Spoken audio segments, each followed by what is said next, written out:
It's like, go sit down.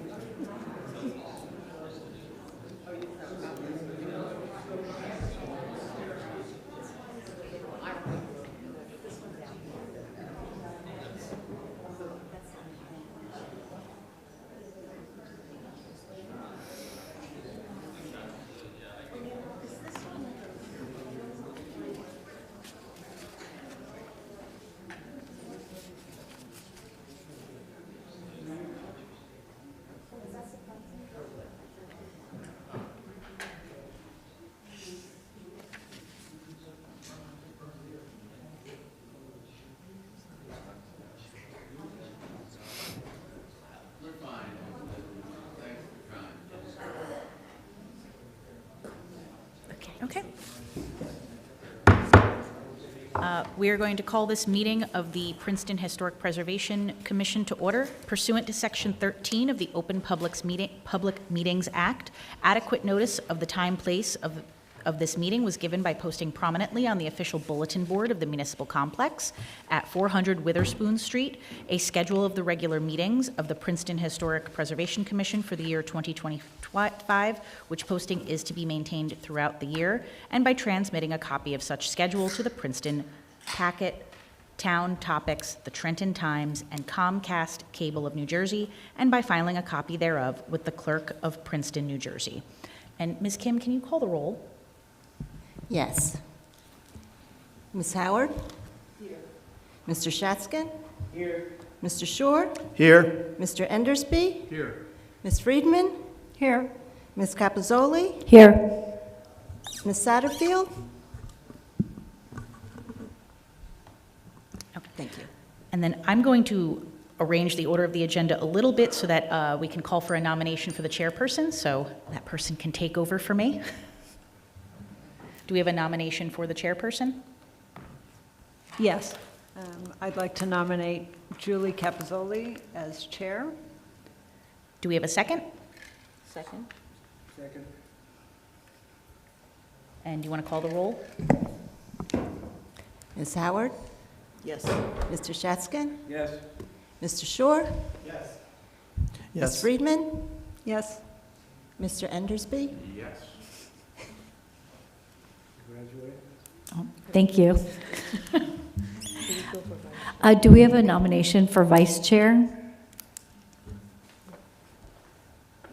I'd like to nominate David Shore for vice chair. I second. Do you want a roll call vote? Yes. Ms. Friedman? Yes. What's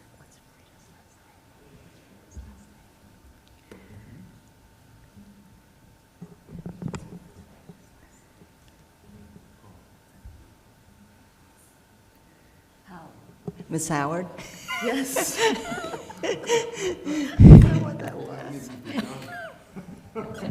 Mr. Shatskin? Yes. Mr. Shore?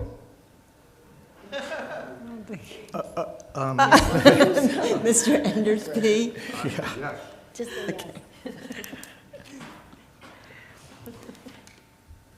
All right. Yes, I think is that everyone? Okay, all right, congratulations, David.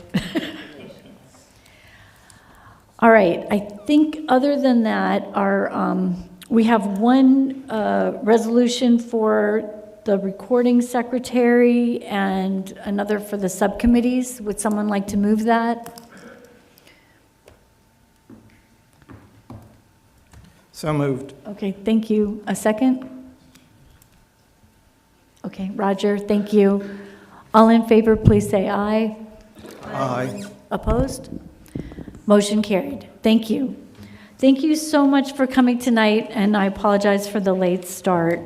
We are going to be listening to the application of Hillier Properties, Madam Chair? LLC, preliminary and final major site plan with variances.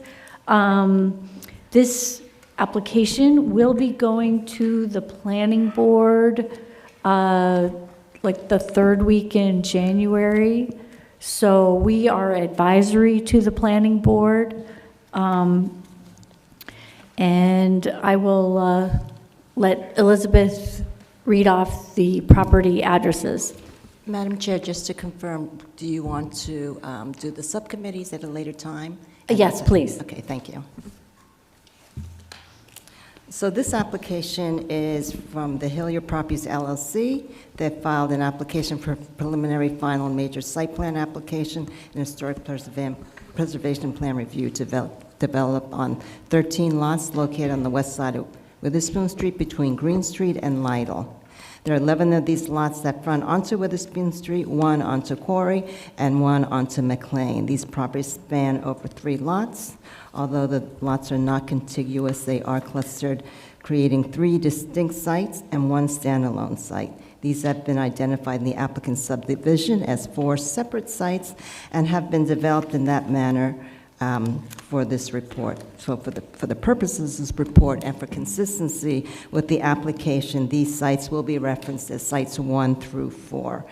So for the record, the property locations are 114, 116, 118 Witherspoon Street, Block 17.02, Lot 54, 120 Witherspoon Street, Block 17.02, Lot 53, 136, 138, 140, and 142 Witherspoon Street, Block 17.03, Lots 87.02 through 87.04, 7 Quarry Street, Block 1703, Lot 87.01, 144 and 146 Witherspoon Street, Block 17.03, Lot 86, 148 and 150 Witherspoon Street, Block 17.03, Lot 85.01, 184 and 188 Witherspoon Street, Block 15.01, Lots 27 and 28, 3 McLean Street, Block 15.01, Lot 82, 204 and 206 Witherspoon Street, Block 15.01, and Lot 24. So at this time, I'm going to pass the presentation over to the applicant. At this point, we felt it was better because he's got his bells and whistles presentation. That way, the public and the commission can get a better sense of the properties because it can be complicated, but this way, you'll become familiar with where the sites are within the neighborhood, and then we can proceed with the HPC comments. Thank you. Thank you. Madam Chair, members of the commission, good evening, happy new year. My name is Kevin Moore with the firm of Stevens and Lee, and I represent the applicant this evening. Oh, thank you. Hillier Properties LLC. Thank you so much. I think we'll have to swear you in. I'm No, just he's the the attorney. attorney, He doesn't- so I don't Yeah, but get sworn in. would you? Do you want to just swear your witnesses all in at once so that we don't have to stop your Certainly, testimony Tara. and can have the flow And then be consistent? Why don't you stand up, and also you, Felix, if you may be Okay. testifying. So that, just raise your right hand. Oh. Do you swear that the testimony you're about to give this evening is the whole truth to the best of your knowledge? Yes. Thank you. Oh, and one more question. Was the noticing sufficient on this application? Yes, because this application requires demolition, notice is required under the ordinances governing the Historic Preservation Commission, and notice was properly published in the newspapers, as well as given to property owners on the certified list obtained from the tax assessor. Thank you. All right, sorry, go ahead. No, that's fine. With that, Mr. J. Robert Hillier will be giving our presentation, and I would like to hand it over to Bob. Thank you. Oops. Thank you. Thank you, everybody, for coming, and it's a pleasure to be here. At my age, it's a pleasure to be any place. Though many of you know this firm, my firm, as a modernist architectural firm, we've actually done a lot of historic preservation work, which I'll just tell you what it is briefly. We redid the interior of the Supreme Court building. It took about 5 years of working with the justices. We completely restored the Thomas Jefferson Virginia State Capitol, including ripping part the mountain that it was built upon and building an entire museum and convention center or conference center underneath the, and then after it was done, the Lincoln movie was filmed in that building. We've more locally worked on the New Jersey State Capitol Annex. We redid the roof and parts of the coping for it. And then our greatest pride is actually the McCosh House on Nassau Street right across from the Bank of America building. And parenthetically, we also redid the Sheehan building, which had 150 people come to the zoning variance to let it be an apartment building instead of the office building that he was trying to build against the code. And so we've been doing a lot of historical stuff. We also restored a Frank Lloyd Wright house for the Johnson Wax family. And so that's our work. Our involvement in the neighborhood started with the Princeton School for Colored Children on Quarry Street, known as the Quarry Street School for Colored Children. And it was a nursing home at the time. It had plywood applied to half the windows, and the ceilings had all been dropped to 8 feet. And in fact, it had 12-foot ceilings inside it as classrooms from a school built in the 1800s. And so we removed all of that and converted it into 34 apartments, of which 8 of them are reserved basically for residents or former residents of the Witherspoon-Jackson neighborhood.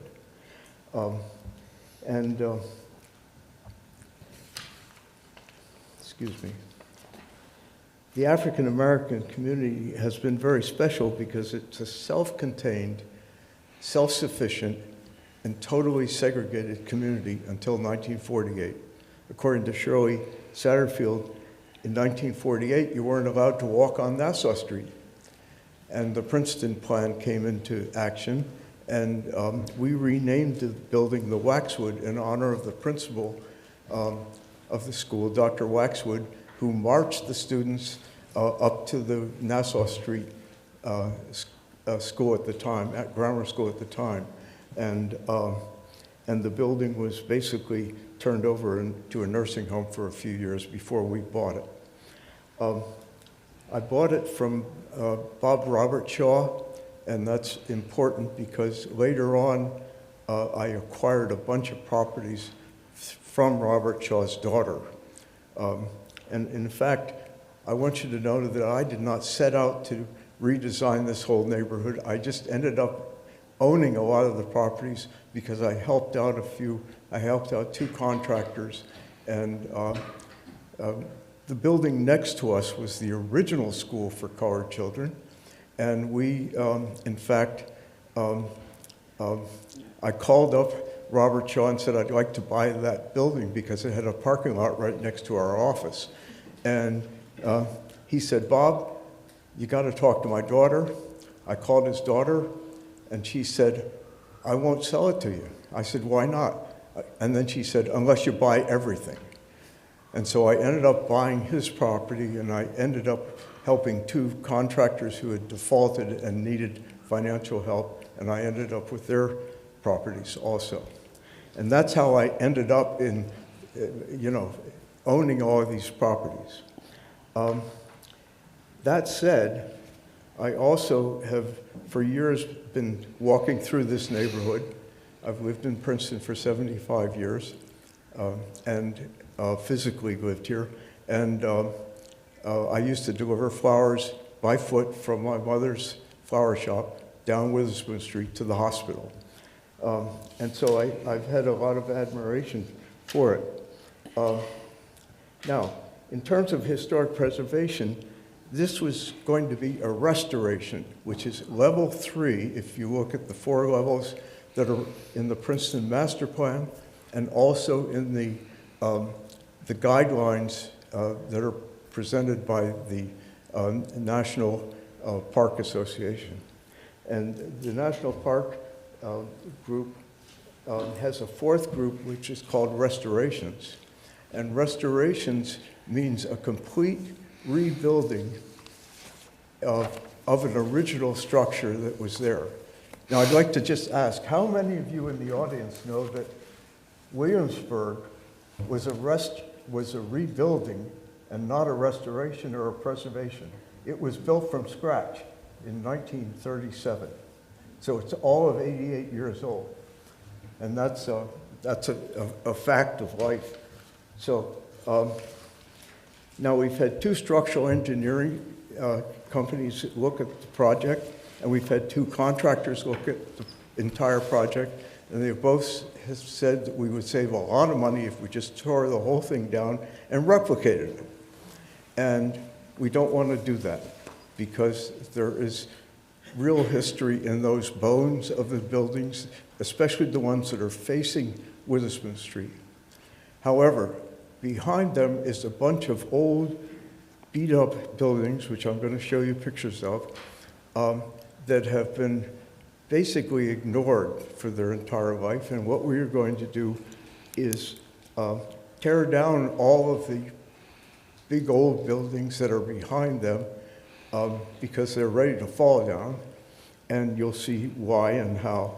And so we're going to do that, and then we're going to build new buildings and completely rearrange the sites so they're better used. But what's interesting about it, we're going to go from a total of 37 apartments at this point to 74 apartments.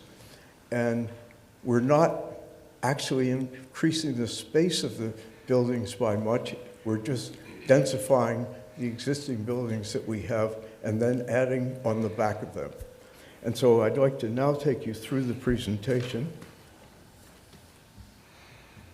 of what we're going to do. Okay, here we go. These are the four sites that we're involved in, or talking about tonight. The four of them are identified on the map, and on the next slide, you will see on the lower line, you will see the four properties shown in an elevation which was put together by a grad student for me, taken every 3 feet all the way down Witherspoon Street so that it's an accurate collage of what the street looks like today. Up above, you will see what we plan to do with it. And, what you'll see is a drafted version of what it looks like today also. Now, here's what we're going to do. Here are our goals. Provide housing at a reasonable cost for the missing middle in Princeton. I can tell you right now, I have architects that work for me that make $52,000, $54,000 a year as a salary. They're just out of school, and they cannot afford to live in Princeton. Sous chefs can't live in Princeton. When we see a fire behind the Cupcake House, and 48 people come out of that fire, sleeping there, and we're put up in the Nassau Inn for the night, you start to realize there are a lot of people sleeping on the floors in a lot of buildings. And to tell you the truth, some of the buildings that we bought had that condition. And we found out, much to our surprise 2 years ago, that 2 of our tenants don't even live in the building, but instead we're renting them out for $250 a week for people to sleep on the floor and share a bathroom and share a kitchen. Totally unacceptable. And so we went in there and basically cleaned house and got all of those, so at least they're now legally occupied. But physically, as you'll see, they are a mess. So we're going to preserve the character and culture of the original neighborhood.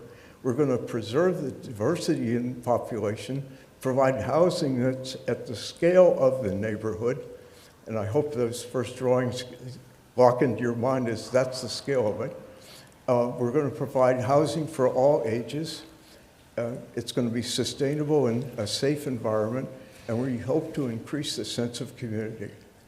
In all of this, and this is important, we are also going to celebrate the history of the Black community within the context of the neighborhood. And that's an important factor going forward.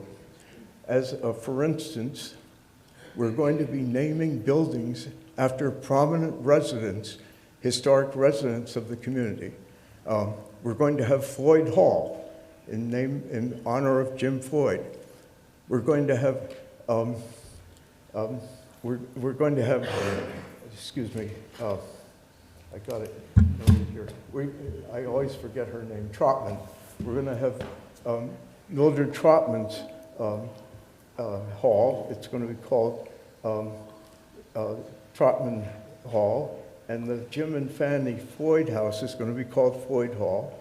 And the Reeds is the name of Marvin Reed and Ingrid Reed, who are two very prominent people in the history of this neighborhood, and especially Marvin, who helped me work out how to convert the school on Quarry Street into a community building, taking care of the employees. And he just said, let's call it a Princeton preference, rather than having to go into COA and register the units there.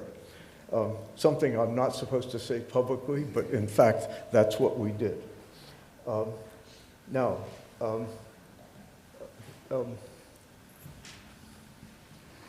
the next slide. So we're going to celebrate them. And the last thing I want to say is we're going to celebrate Shirley Satterfield, who's the historian of the neighborhood and a member of this committee, but is not allowed to be here tonight. But anyway, we're going to name I've got to get it straight, the original first school for colored children after her, and we're going to call it the Satterfield. And it is one of the most complete renovations and restorations you're going to see. Okay, let's get into it. This is an aerial view of Princeton. It's amusing because it was done in 1874 and they didn't have drones or airplanes at the time. And you can see right here, you can see, whoops, sorry. Got to go back here. I did something wrong there. You can see right here is Nassau Hall. And here's Witherspoon Street. And look at the neighborhood development at that time in Princeton, 1874.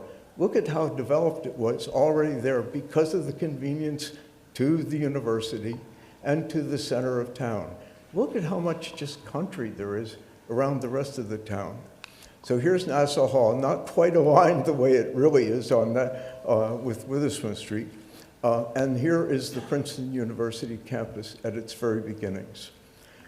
John Street, I was amazed to see this. John Street is still named John Street. From 1874 on this drawing, it was labeled as John Street.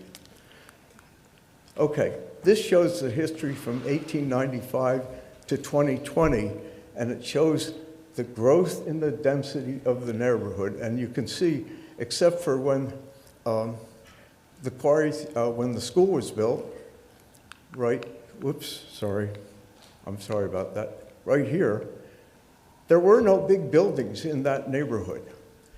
And in fact, what we're going to do is not going to do a lot of big buildings either. Yes, they're going to be bigger than the current little houses, but you'll see as we're going along, they're nowhere near as big as the school. This is just a taste of the neighborhood at the time, and I want you to see the quality of the houses. Notice one thing very important to me. They had shutters on them. And here's the Mary Moss Park, which had a swimming pool at the time.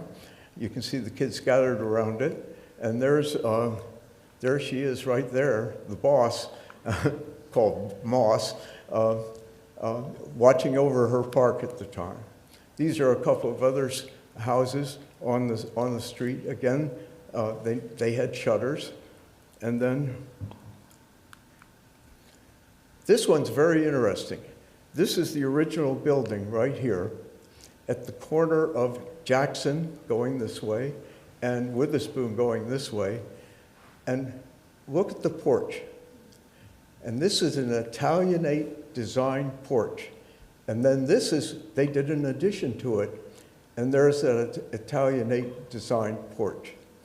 Later on, this is the same building here, and notice the porch has been changed architecturally from the Italianate to something that's a little more Egyptian, actually. But that is the same building. Different building. Is it a different building? This is where the bread company is. Yes. That building. Yeah, and just so everybody can identify what it is today, it's Toto's Market. It's no longer Toto's Market, actually. It's soon to be a restaurant designed by us, but it's outside of the historic district. Then this is a funeral home that was here. That was on Nassau Street at the time. And this is the Stryker Building, also on Witherspoon Street. Next slide.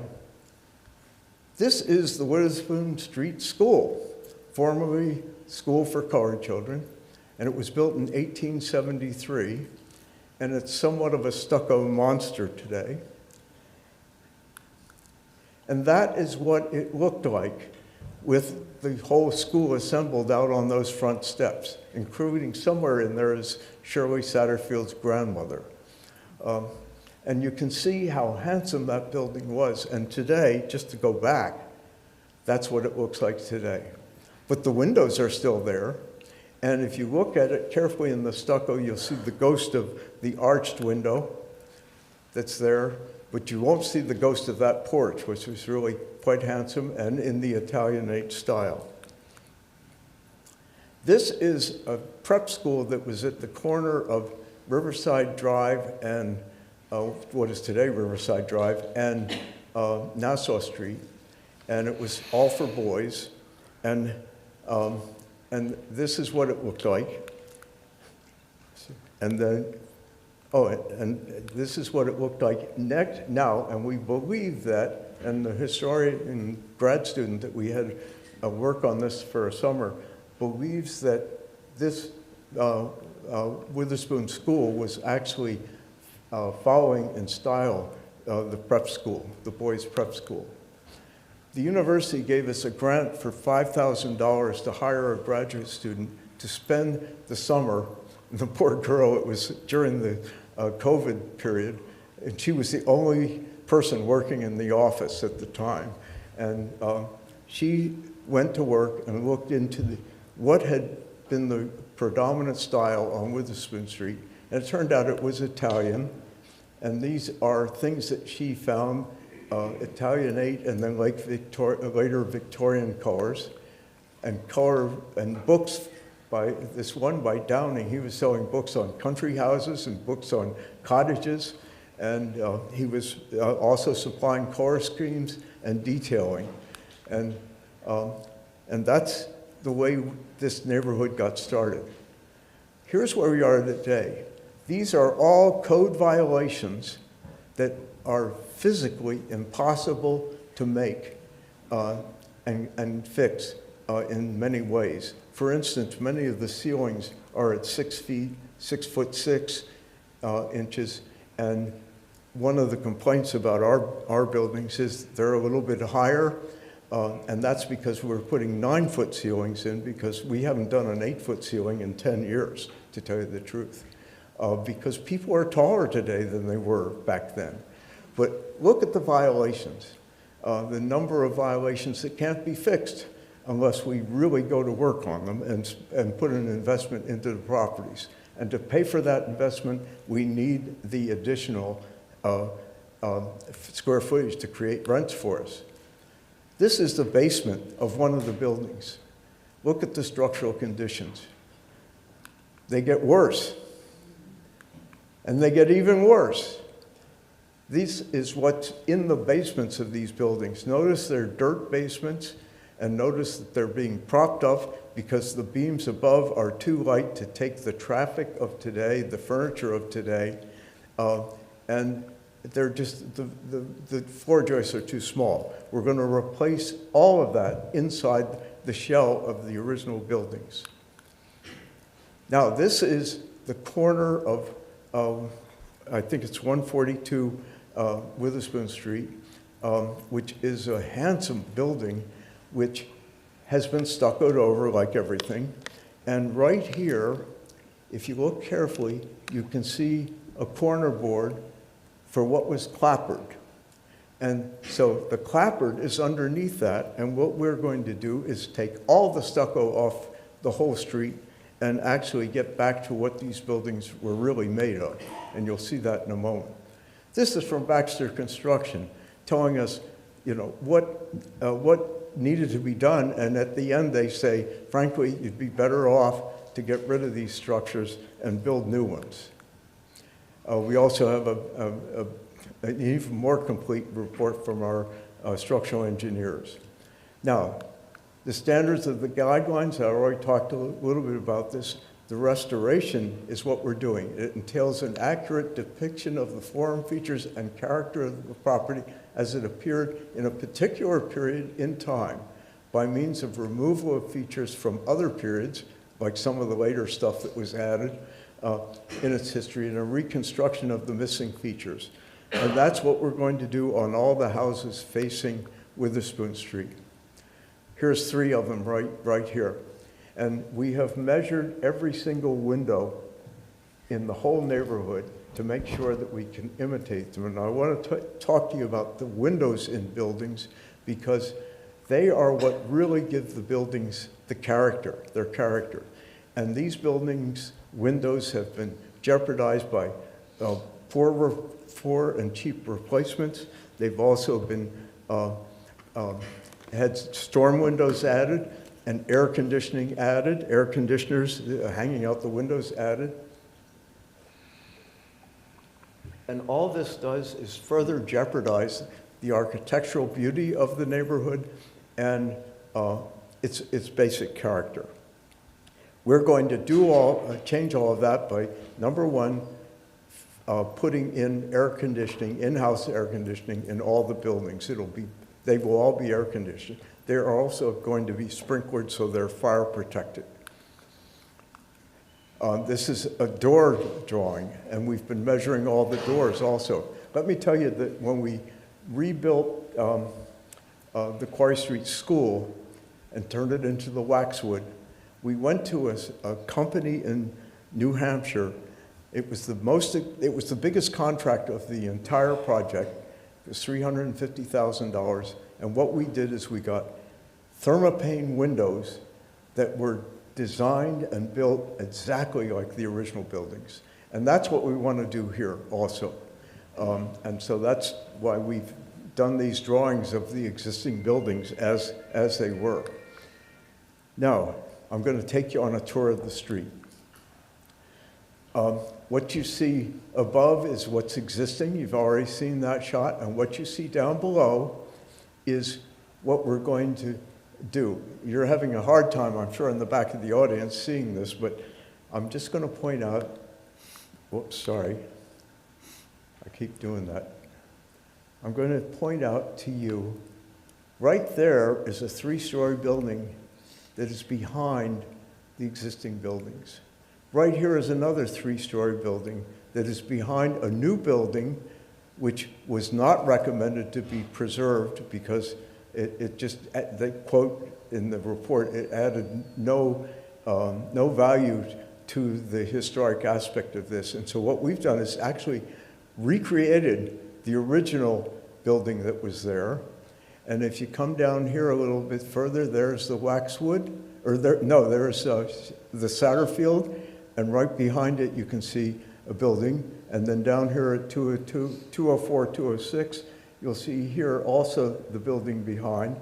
It's 3 stories high. We did not go to 4, which we're allowed to do. And we have kept them as low as possible. And we've done them all in muted colors and muted materials so they don't argue with what's in front. I want to show you the basic principle of what we're doing here. I hope y'all can hear me.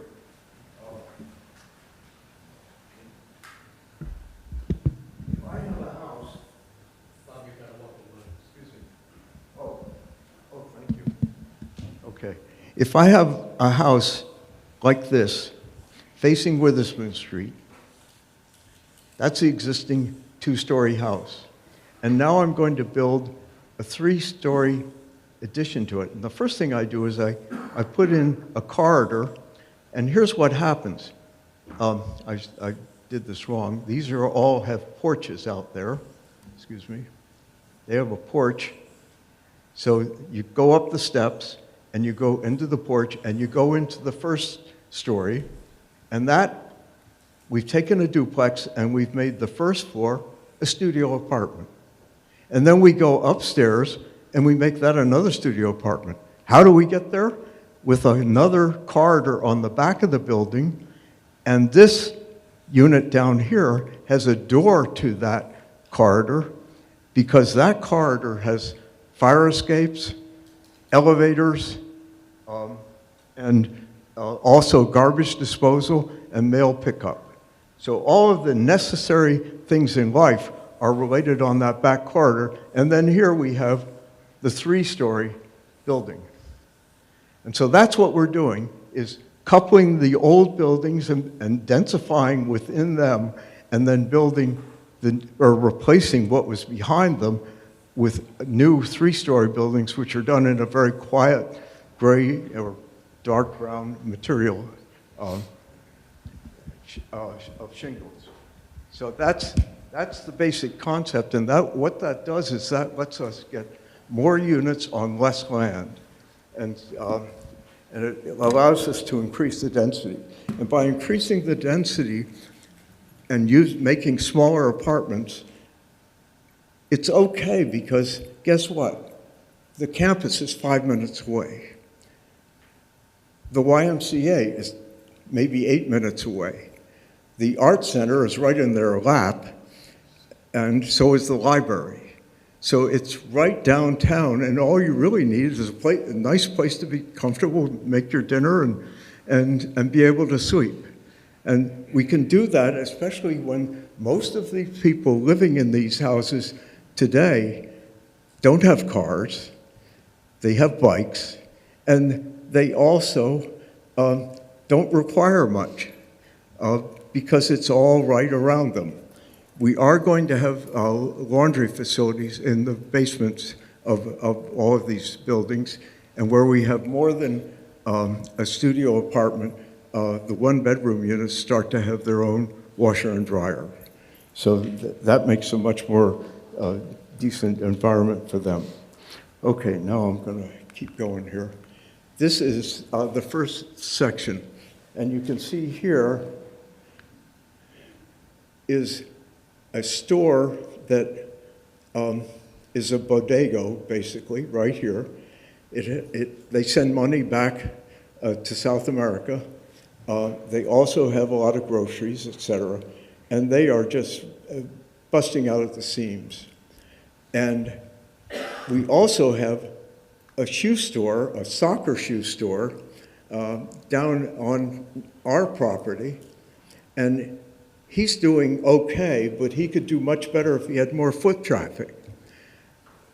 The council people I've talked to have said, we do not want to give up any commercial space. So we're working out an arrangement whereby the soccer store is going to come up here and be in this store where he gets more foot traffic, and the bodega is going to be down on our property, more in the middle of the community, the Latino community, which really uses it. So that's the way that we're actually not only keeping the commercial properties, but we're improving them and improving the business for the occupants. This is a site plan of that, and what's interesting here is some environmental aspects. On this building here, you can see solar collectors. All these dark blue elements are solar collectors. These are the air conditioning units, and right here are sod roofs. Sod roofs do a wonderful thing, which is they collect the rainwater and they hold on to half of it. And the half of it that they hold on to evaporates off of the roof. So we're cutting down the storm water volume here. And by doing that. And then we are also providing basically gathering spaces on the roof for the community. They can take an elevator up here and have a barbecue on this roof. So we've got an entertainment partying area, a rain collection area, and a solar set of panels. And over here you can see these are the three buildings. There's that corridor I was telling you about. There's the elevator I was telling you about. There's a garbage chute right there, and this is the fire stair. It's a scissor stair, so it has two inlets, one at either end, and the stairs overlap each other, and it's the most space-effective way to build a fire stair. And this shows you in gray the new area that we're building, and it's one big building. And it also shows in dotted line everything that we're demolishing. And you'll notice right here, we're taking down 3 pieces of the existing buildings. This piece here, we believe, was an addition because there's some funny business that happens with the side trim on the roof of this unit. This house, we're going to preserve. It's a beautiful little house, but we're taking the back off, and we mainly have to take the back off because we have to get traffic in here to the parking lot. And you see this dotted line? That is a big tar paper wrapped garage area, 1 story high. Next slide. We're now moving down the street. The Presbyterian Church is over on the left side, and this is a duplex, which we are dividing by putting in a new stair into this one. We're dividing it into 4 units, and this is the same story here. There was an interesting thing that happened. This building, we're asking if we can add this 1 window because we were ending up with a bedroom with no window. In the apartment layout, as much as we struggled. So we're doing this, and frankly, it looks so much better. Otherwise, it looked like the house has gotten a black eye somehow. The next house over, the blue one you see there, is the one that was stuccoed over, and I showed you the picture of that. Now, this building is a very handsome building.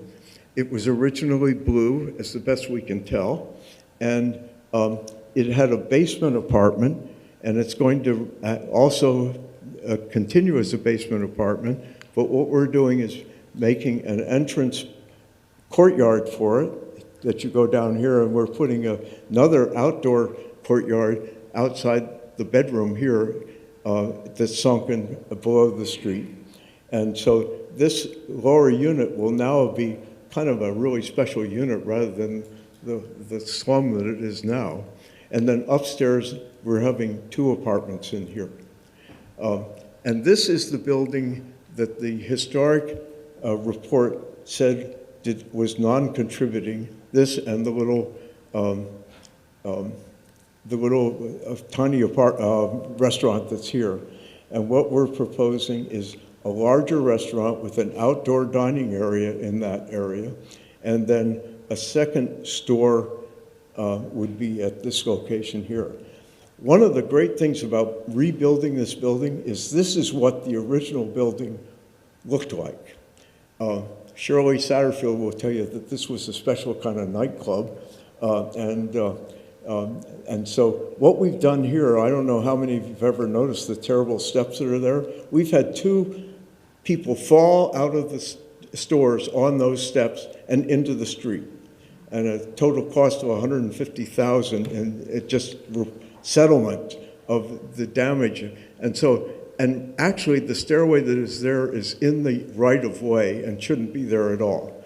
And we are doing our buildings, or most of them, as ADA compliant. This is a big building. It has 25 units in it, and we have to have it be ADA compliant and fireproof.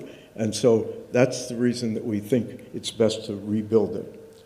Now, On the same block with these buildings is this small house on Quarry Street, and we're going to, and I should point out that over here you'll see a picture of all of the materials that we're using, including the materials on this particular house, which is one of these here. It's right here, and it shows the materials that we're doing. And you notice on the right-hand side, there's a public garden, and that garden, and it also shows a view into the back of that building, and you can see it's done in a gray cedar shingle, which gets grayer as it gets older and less conspicuous. But this is the first of the community gardens that Shirley Satterfield's been proposing. And this is what that whole site looks like. And this is the driveway that exists now going into it. And we're doing the best we can to make it as wide as possible. There was a report from the fire marshal that he needs an 18-foot driveway, which means that this grass strip here is going to have to go because between the sidewalk and the road, we only have 16 feet.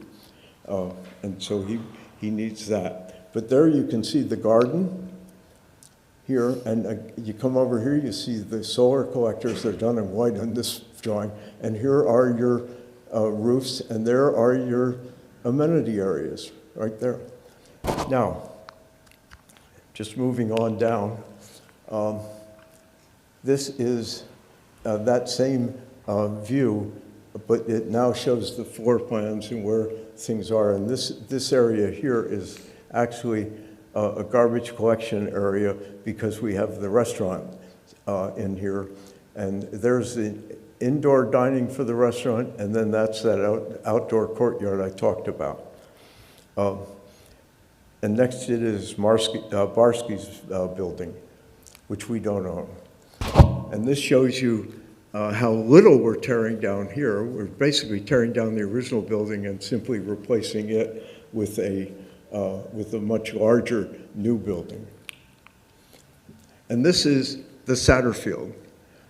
This rendering, I can tell you, it should be improved in one way, which is the little cupola up on top is not really as tall as the original was. And this was just done as a quick rendering, and we have every intention of getting it back to the original proportion. But you can see the new stairway coming down here, and this is number 188. It's a single-family house. It's going to be a low-income residence. It said in the report that we were keeping the glassed-in porch, but in fact, we want to go back to an open porch here, which is the theme all up and down the street, frankly. And we're putting in a new open porch that matches the original building here, and the stairway. We don't have the kids to sit on the steps, though. And this here, you can see what it looks like today and what it's going to look like when we're done. And notice in the back, there was a comment that it was too bad the building was wider than our building. But the fact of the matter is it needs to be that wide to get the number of units in there that we need to. I have to tell you that the original building has apartments that are studio apartments of 140 square feet. And people were paying $750 a month for them. And they're tiny, but they have a little kitchenette and a bathroom. And so what we are doing, because it's an old school, it has 12-foot ceilings, is we've put in bathrooms with a sleeping loft on top of the bathroom. And that way, we're able to get the use of a two-story space for sleeping, and yet we still have enough space to have a decent apartment on the first floor. Those units are now running for $950 a month. And we had somebody come and say, can I pay you $1,100 and get one? And that's how desperate people are for this kind of housing in Princeton. Okay. And this is the addition to the back of the building. And you can see here, and incidentally, the Park Service regulations also say when you're doing a building of a different period, don't try to imitate the original building, because that's just fakery. What you want to do is build a building that is of its time. And what we've done here is it's of its time, but we've also done it in very quiet materials. And we put a brick wall here because there is a handicap parking space right here, and we thought that looked a little obnoxious right on the sidewalk, so why don't we just put a nice white brick wall along here? So that's a design decision. And this shows you the original building, and it shows you the addition with a lot of solar collectors and also the usual grass roof. And then this is the ground floor level, which shows the smaller, but we've increased their size somewhat, and in the old building, and then the parking, which is on the first floor underneath the units. So this shows you what's there, and here we're still within zoning, but extending a lot more construction here. And this is 204, 206, I'm almost done. This is a duplex. It had an addition put on it that was built over the sidewalk on Tyler Street, and so we've now removed that, and we're restoring the original house, and then we are putting on the back a set of houses, a set of apartments here over the parking, and the main entrance to this unit, this building, is actually here. And so these apartments here have access to this, and here you can see basically the corridor, and the addition that was filled out into the sidewalk is where that brick wall is. And this shows you what was there and what we're doing with the addition. And this is the addition over the parking. And now I'm going to just take you on a tour.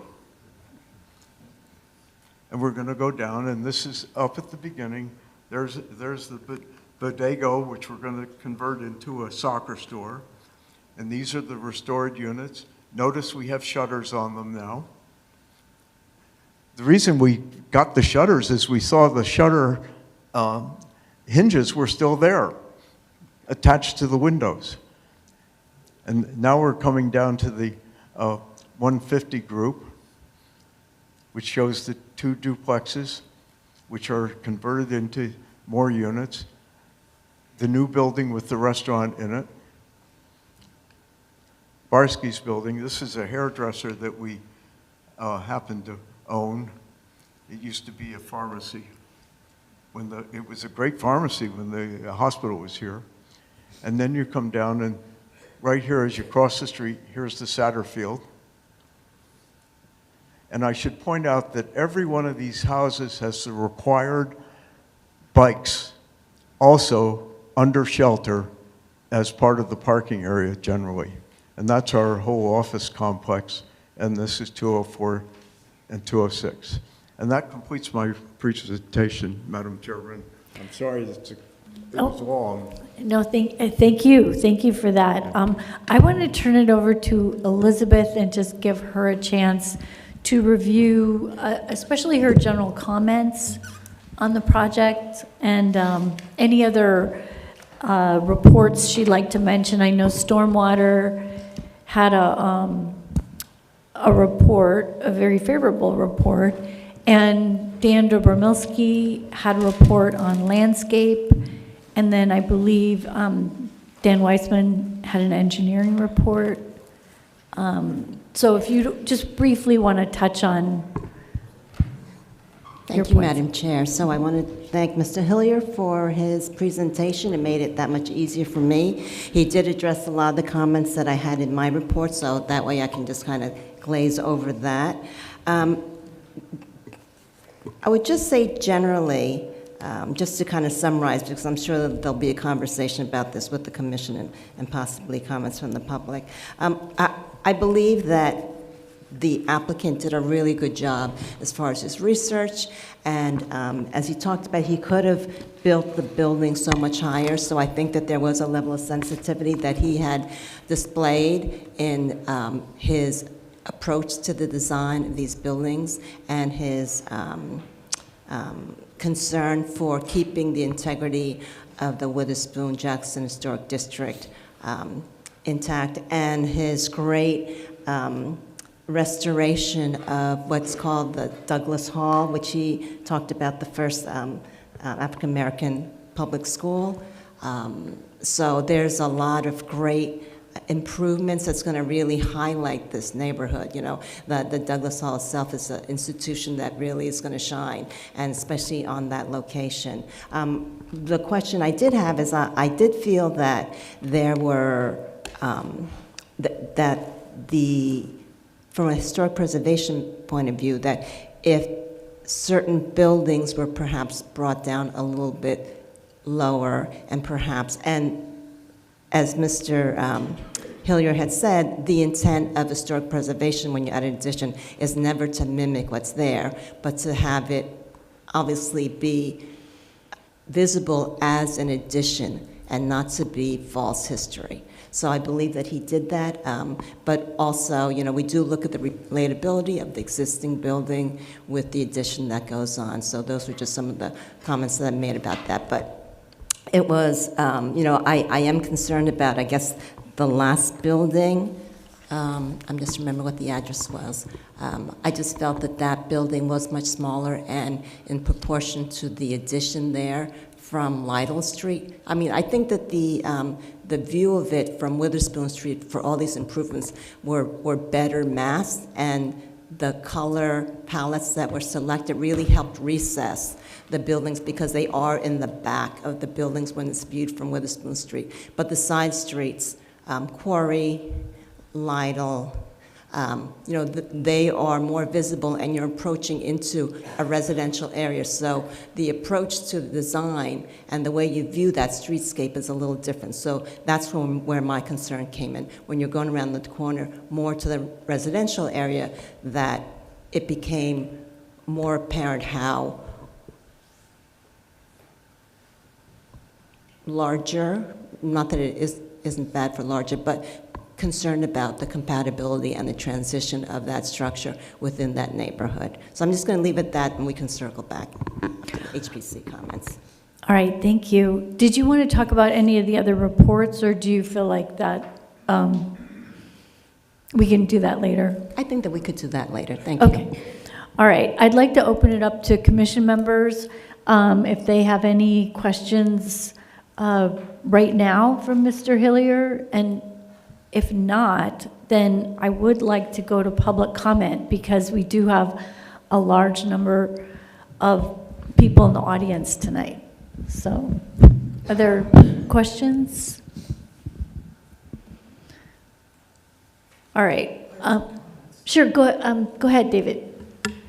I do appreciate the sensitivity that was shown throughout the written reports that we got and in drawings, and the concept of connecting and utilizing the new spaces or the new buildings behind the building, the existing buildings, so that can meet code and be rentable and desirable is a concept that I think could be used more often. I've seen it in other places. It's really good to see it here, and I appreciate that. And I don't know that I have any concerns yet. The concepts and what we see so far, it looks just great. As we work through the details, there may be some minor kind of questions, but I just wanted to put out there that I agree the sensitivity and the way that the buildings are made more usable by the new construction, I think is something that we really want to appreciate as we go through our review. Thank you.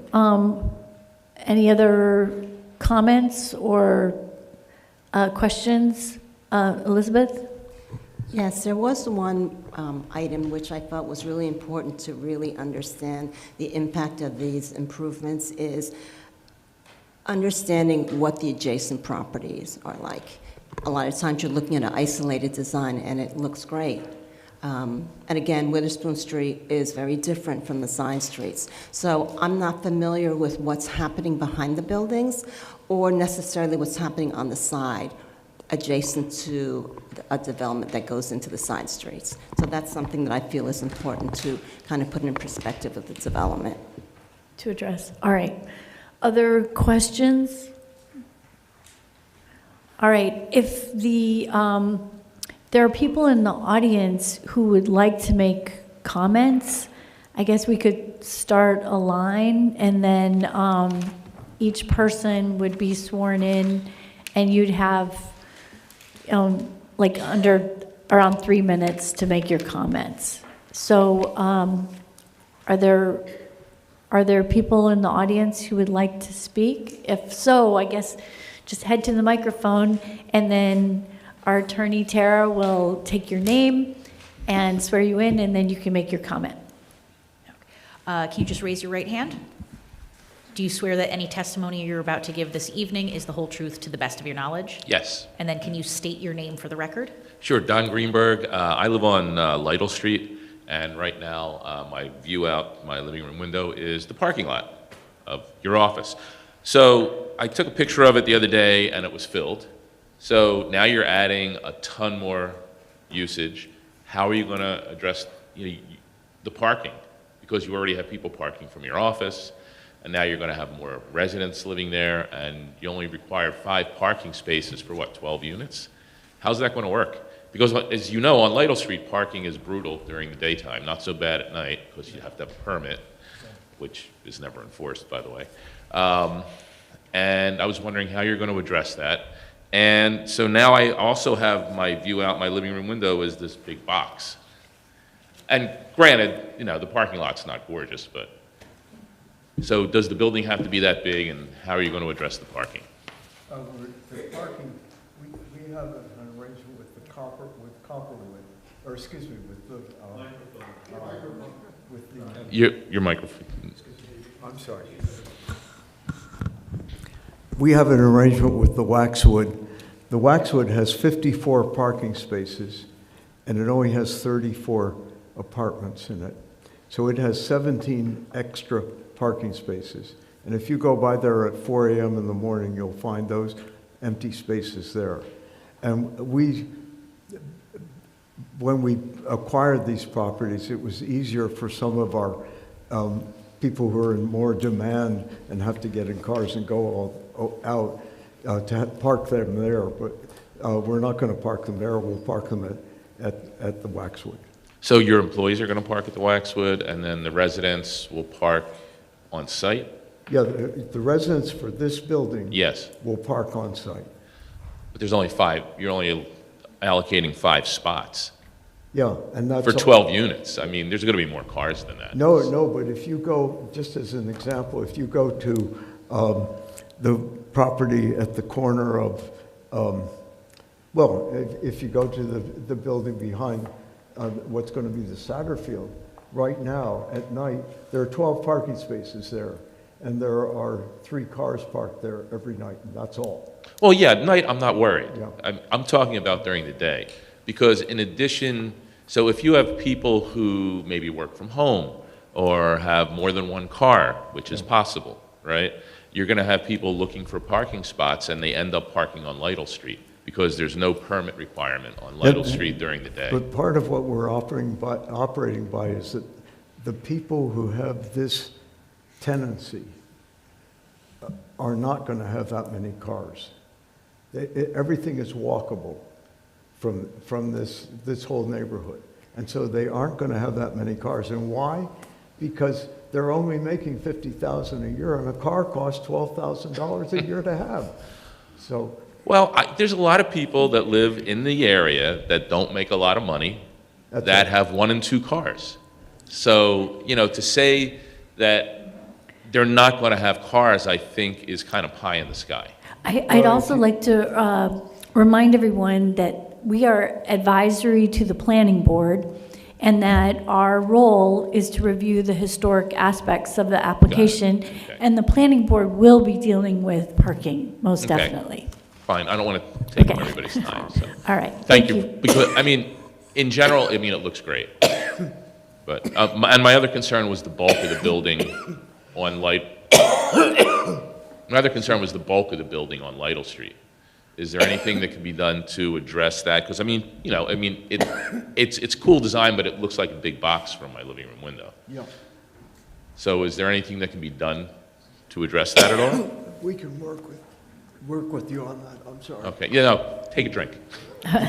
Thank you. Thank you. All right, other folks who would like to comment, come on up.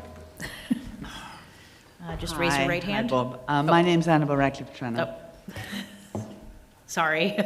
Just raise your right hand. I'll swear. Do you swear that the testimony you're about to give this evening is the whole truth to the best of your knowledge? Yes, I do. Thank you. Thanks. Hi, I'm a preservation architect, and I am new in the neighborhood. I have just bought 7 Green Street, which is on one of the side roads that Elizabeth mentioned some concerns about. Sorry. Sorry. I live on 7 Green Street, which I've just purchased in September. I'm a preservation architect, and I've been reviewing, Bob, the design, and I, like Elizabeth, am very concerned about the side streets. I did do a little sketch to give an idea of my 1840 Federal-style house and its relationship to the side view of your house, your buildings. And I'd like to put that as an exhibit, if I can do that, so you can get a sense of the scale. Exhibit And- A? I'm sorry? Exhibit A? And B, Well, we're gonna, you know what, We should mark the slideshow Yes. as Exhibit A1. yes, the slide should be For exhibit applicant. A1, and then could we do, Exhibit O1. yeah, that makes sense. That's typically- O1 and 2, because I have a second one to go with that. Yeah, let's do O1 and O2. Okay, and I'll give them to you, Bob, as well, so you have them. Are we trying to keep this to the 3-minute limit?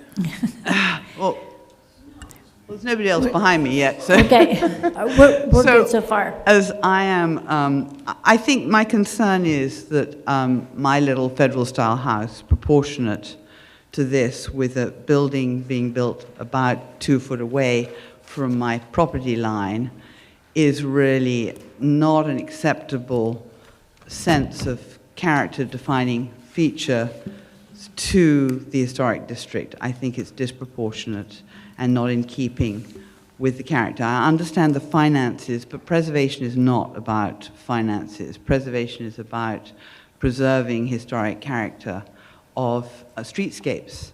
And I think it's a concern for all the side streets. I understand the desire, but we're really dealing here with something called facadism, which is something that has gone very much out of style, not recommended by the Secretary of Interior standards. I have another couple of comments, very quick comments, about some notes. Building to scale and proportion is part of adding additions to historic streetscapes and historic buildings. These buildings are not to scale or to proportion with the existing buildings. They detract from them. I know there's been great efforts to not do that, but I'm afraid they will detract from them, particularly on the side streets. I expressed some concern about colors and the research that was done by a student from Princeton. You can quite easily do paint analysis and identify historic colors accurately, and maybe that will be done in the next step. So I would be concerned about that. I think we've got a lot of reconstruction here. And I think that, requiring 9-foot ceilings, I don't know anybody who's 9 foot tall. But maybe there are people. I'm sorry if I've offended anybody. But I really think that we could probably bring this down to an 8-foot ceiling height and start to be much more in proportion with the buildings. I also think that orientation of windows on the new additions is not necessarily in keeping with the character of the fenestration on the side streets. That's another concern that I have. So I think that will cover a few things. I also think that you can save a lot more material than is indicated here. I've preserved all the original framing in my 1840 house and just sandwiched new framing beside it, and keeping the character-defining features of a site and of a building is very important, I think, with good preservation practice. So that's my say on that, Bob. You know me well. And thank you for listening. Oh, thank you. All right, do we have any other members? Oh, please head up to the podium. Oh, sir, I think the woman behind you is there, and then you can go after her. Sorry. You know what, since you're both, sir, if you come back, I'll just swear you in both at the same time, just to save a little. Great. If you just raise your right hand, both of you. Do you swear that the testimony you're about to give this evening is the whole truth to the best of your knowledge? Yes. My name is Loretta Polinsky. I have a master's in historic preservation and architecture. Could you spell your last name? Pawlynskyi, Areta, A-R-E-T-A. I agree, and this is the first time I'm seeing this. I agree with the comments about the side streets. While elevations from Witherspoon are helpful, the massing cannot be understood simply in elevation. You know, there are a lot of tools now for 3D depiction, and at the very least, this tool of elevations should be used on the side streets on Lytle and Quarry, going past where the new construction is, because it is at a different scale. So if we're talking about the character of the neighborhood, as the previous speaker explained so articulately, I think at the very least you have to look at it. This isn't just this strip that is historic, is it?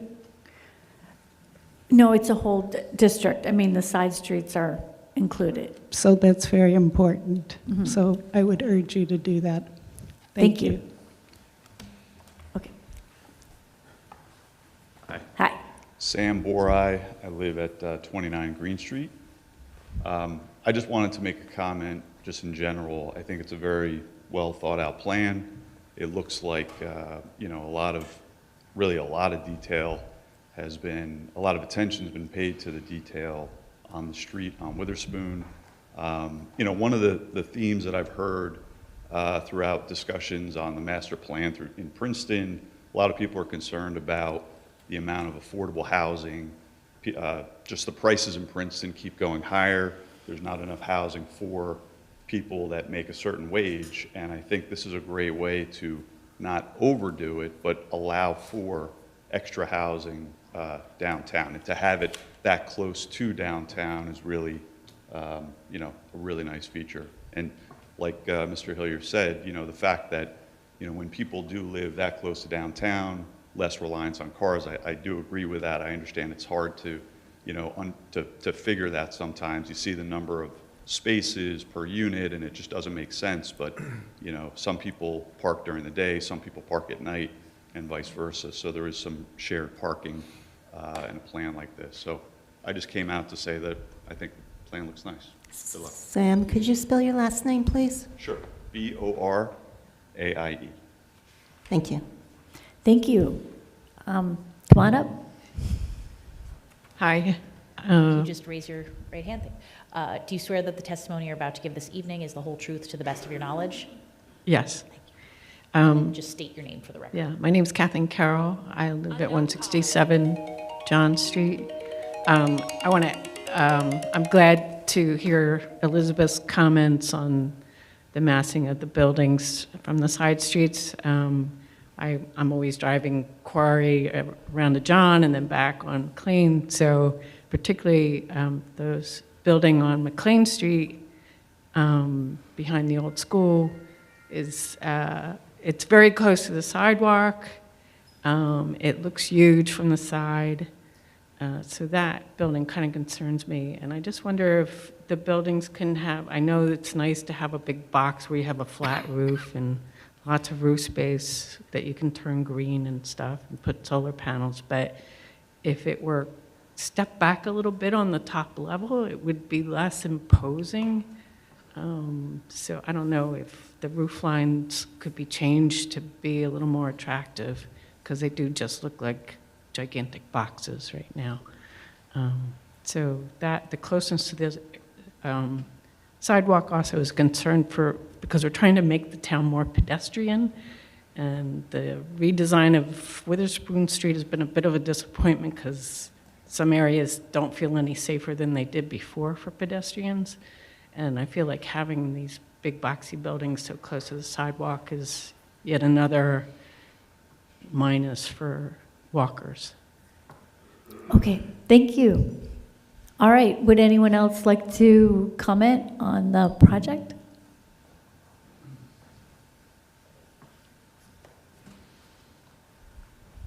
Can you raise your right hand? Do you swear that the testimony you're about to give this evening is the whole truth to the best of your knowledge? I affirm. Thank you. Thank you. My name is Aubrey Haynes. Our company owns and manages 5 properties in town, including 145 Witherspoon, directly across the street from this project. I also was involved in the 30 McLean redevelopment, which is the property at John Street and McLean Street. It's currently 10 apartment units.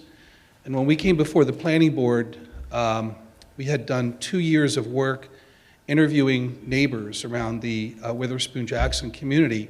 We had 2 public meetings at the Arts Council to learn from the people who lived in the neighborhood what was most important to them. And what we found was that the number one issue was they wanted to have a place for their family members to be able to continue to live in Princeton.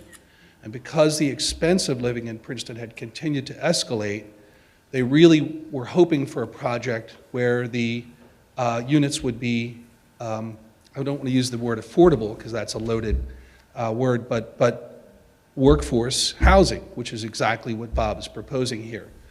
And we heard it loud and clear. We went in front of the board.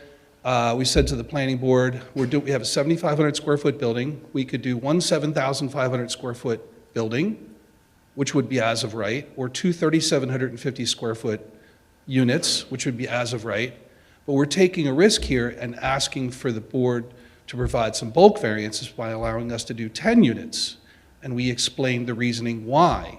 And the idea was the smaller the unit, the less rent we could charge, therefore could be reasonably priced for workforce housing. And that has been what that project has turned out to be. And I know it is, what Bob has done here has created a very expensive facade along Witherspoon Street. I don't know his construction numbers, but I'm in the business, and I am sure that the properties that he's restoring along Witherspoon Street he's losing money on each one of those properties. I guarantee you, he's not making money, that's for sure. And so the buildings in the back are what's helping to pay for the buildings in the front.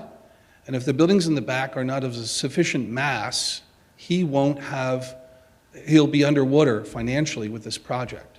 So I do understand the massing question. I live in a house that was built in 1769 by my ancestors.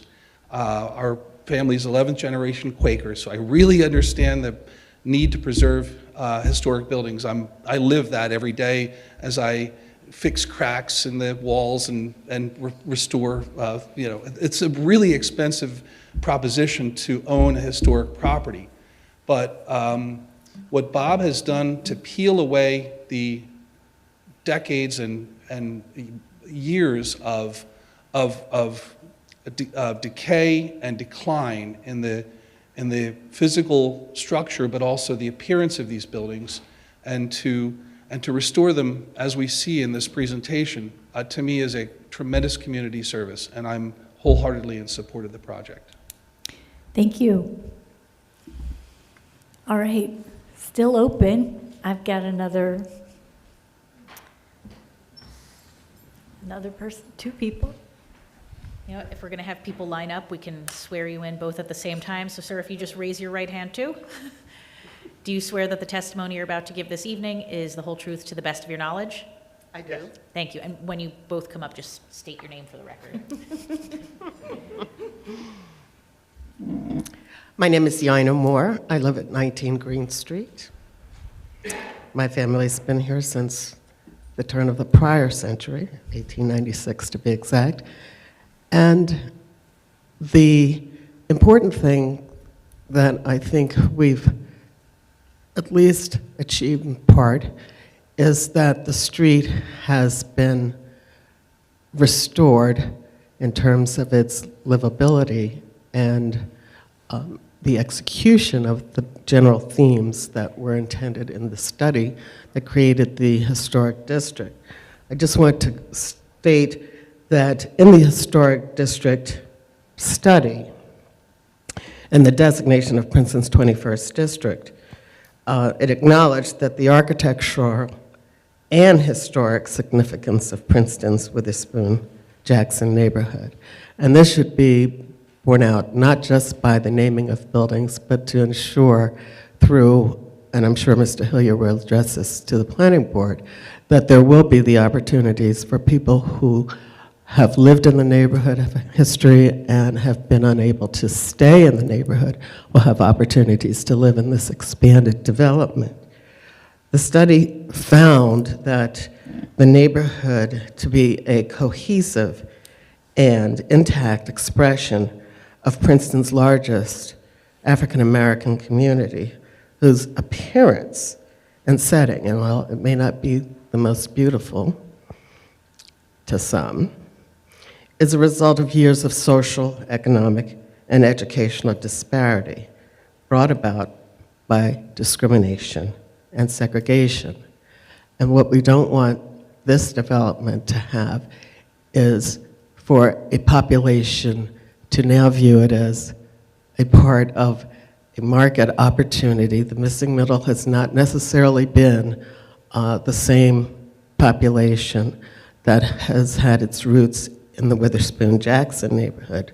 So I want that to be clear. I do applaud you for having committed to the council members' request not to reduce the commercial, but I think it's very important that they are the same market that's being addressed by those commercial property, not owners, but tenants, in terms of the bodega, of course, the Saga shop, and any other small shops, because that's the population that is deserving and in need of those services. And so I hope that you continue in your explanation of the work that you're doing, that you're looking at these proposed land uses, the mix of the residential and commercial, the market, whether it's high-end or affordable, and make some specific commitments in that regard, and how the diverse populations will be served, and that's versus the existing population and the new that you may bring in, because each will impact the nature and character of the Witherspoon-Jackson neighborhood. I do want to commend my new neighbor, Annabelle, who is more than qualified to give the historic analysis of all the details of the buildings. What I wanted to reiterate, that many have said that the side streets are not being attended to in the same way, and that the massing of these rear additions as they turn corners or abut existing properties should be reconsidered in terms of those ceiling heights.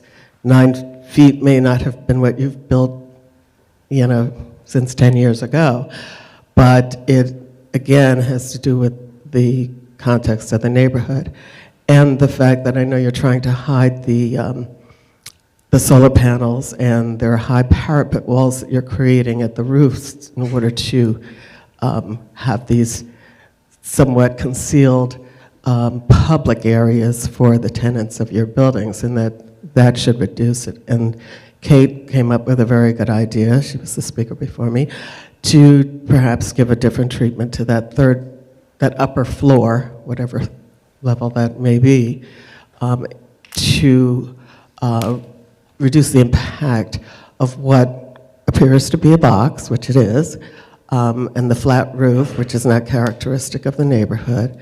And that's not to say you have to do a French mansard, but I'm saying that you need to do something that gives that upper story, diminishes its effect.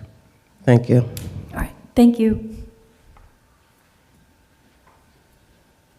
My name is Jim Floyd Jr., and I'm the one nobody knows. Nobody knows my father. I've been trying to figure out how to phrase this because this is a different take. This is, sorry. See, I don't do this. My father would have known exactly what to do. Okay. I have lived in the neighborhood. I started out there on Quarry Street until 6th grade. I moved back into my house, a different house, but in the house on Quarry Street in 1979. So I've been trying to figure out how to phrase this because it's a bit of a different take. We're talking about history here, and that's the term that gets applied to this event and to the committee. Some of us here, my friend Nina, my brother, various other folks, are the history. We keep referring to the John Witherspoon neighborhood, the black neighborhood, this, that, and the other. On my street, Quarry Street, there are a number of rental units, so people come and go. There are other people who are not in appearance the people who I grew up with. There were always Italians in our neighborhood. So it's not always been just a black neighborhood.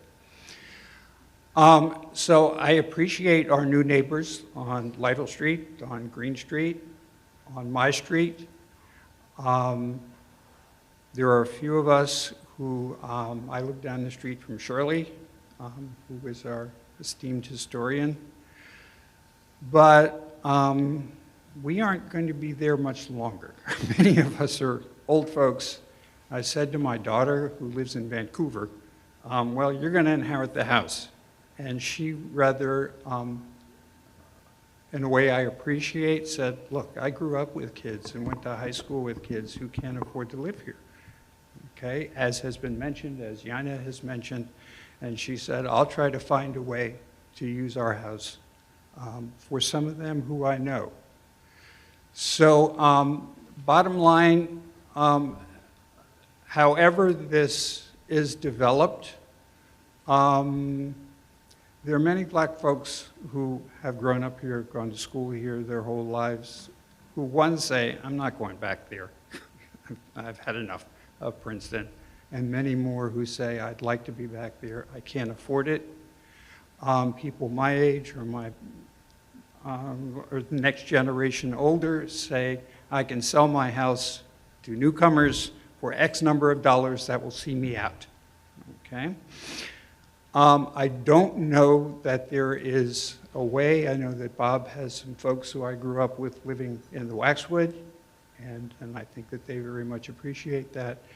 But if people can keep in mind this kind of testimony that I and Yana and Wayne in the back and various others can say as a helpful perspective as you do your work, I invite you to do that.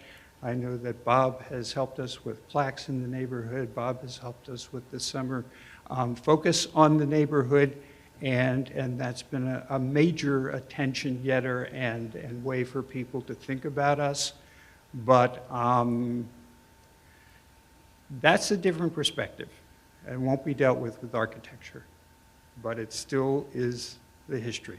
So thank you for these moments. Thank you. All right. Are there others who'd like to make comments? Michael?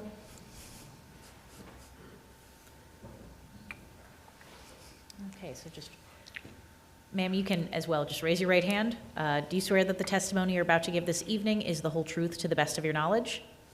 I do. Thank you.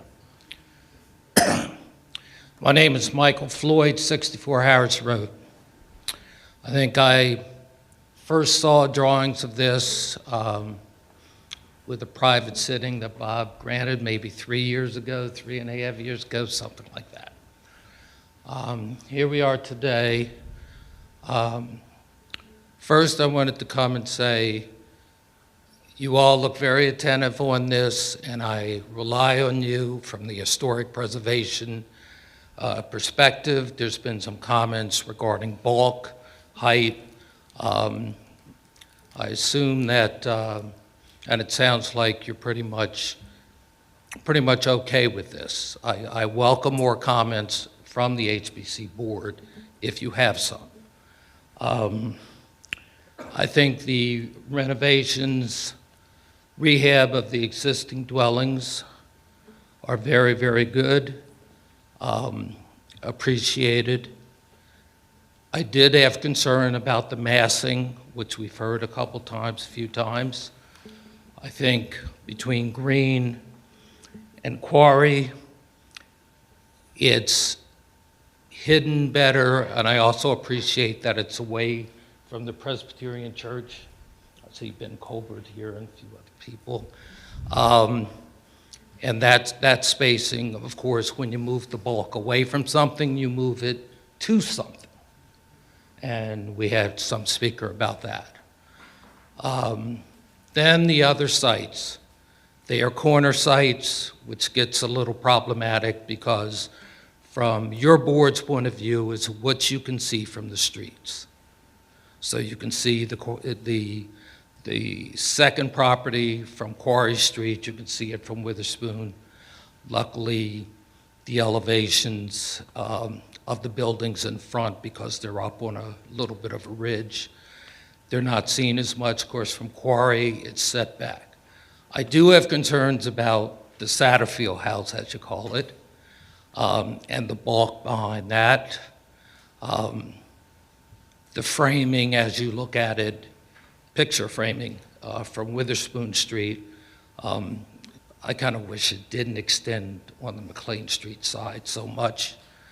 And of course, the slide that's up now with the Lytle Street property, it may be in proportion to the building on the left, but always when we talk about proportion, so many times we forget about the ones that's not in proportion with.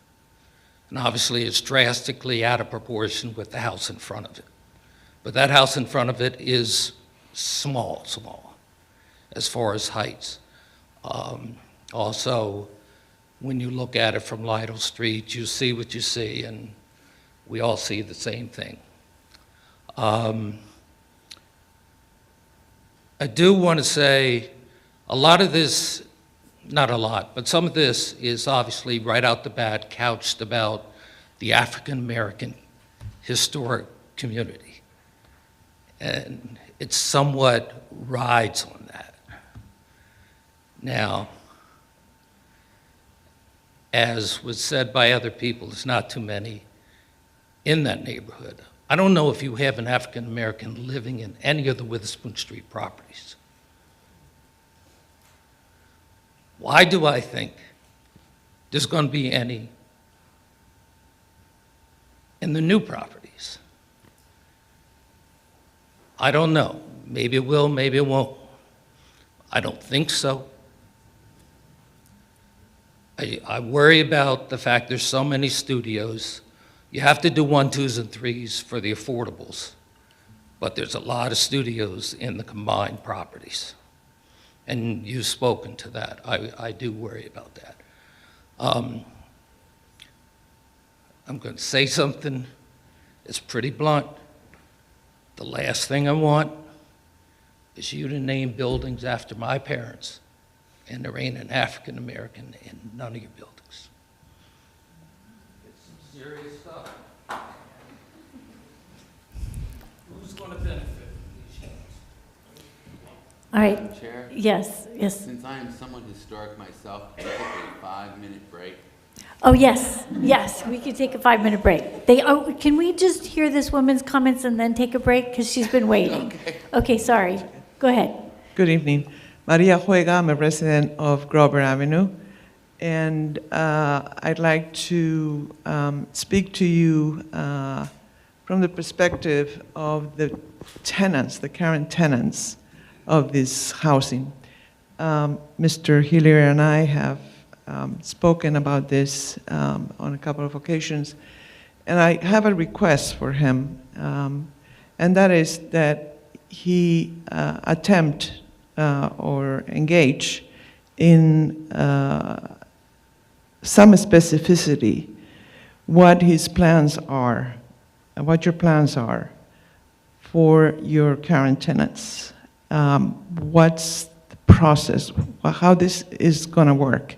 I do want to communicate the level of anxiety that exists among the community. When I hear you speak about studios, as has been mentioned, and when I saw the plans that basically show that roughly half of the units you're going to build are going to be studios, very small, some of them. And know from knowing the community very well that your current tenants are primarily families with children, extended families in some cases. I don't mean to interrupt, but this is kind of a planning board issue. Yeah. We're going to go to historic preservation. Yeah, and honestly, we really can't deal with the specific people that live in the units because we don't control that. So if we could take a 5-minute break just for the benefit of the applicants, I appreciate it, and then we'll come back and continue public comment.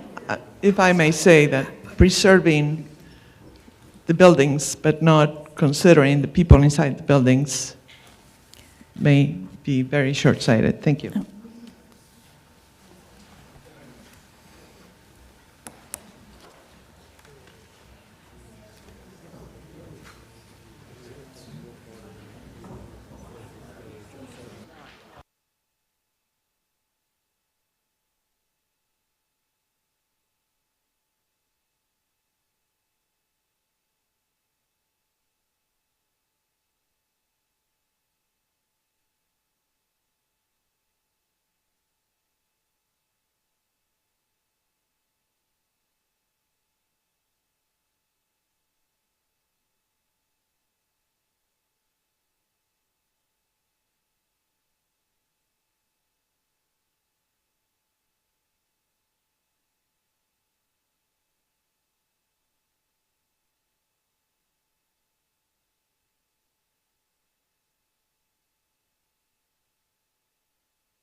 Hello, could we get started? Thank you.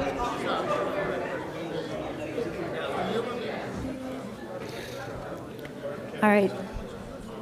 Thank you. So we can continue public comment. If anyone would like to speak, please line up and we'll swear you in. I have to say, I'm very happy to have an in-person meeting. It's we're one of the few boards that really try to do that. All right. Go ahead. Okay. Do you swear that the testimony you're about to give this evening is the whole truth to the best of your knowledge? Yes. Joe Butler, 18 Hibben Road. I have a couple of questions. We've veered away, I know, a little bit from a strictly historic preservation perspective, but I just have to pile on then a little bit. These homes, from a historic preservation standpoint, used to be single-family homes. Many of them, some of them were single-family homes. And while we all want more affordable, we want Princeton to be more affordable, the results of the town's master plan survey said what people want is really smaller homes for purchase. And I'm wondering if you're willing to talk about what the ownership of this will be. Like, will any of these homes ever be able to revert back to their original single-family home?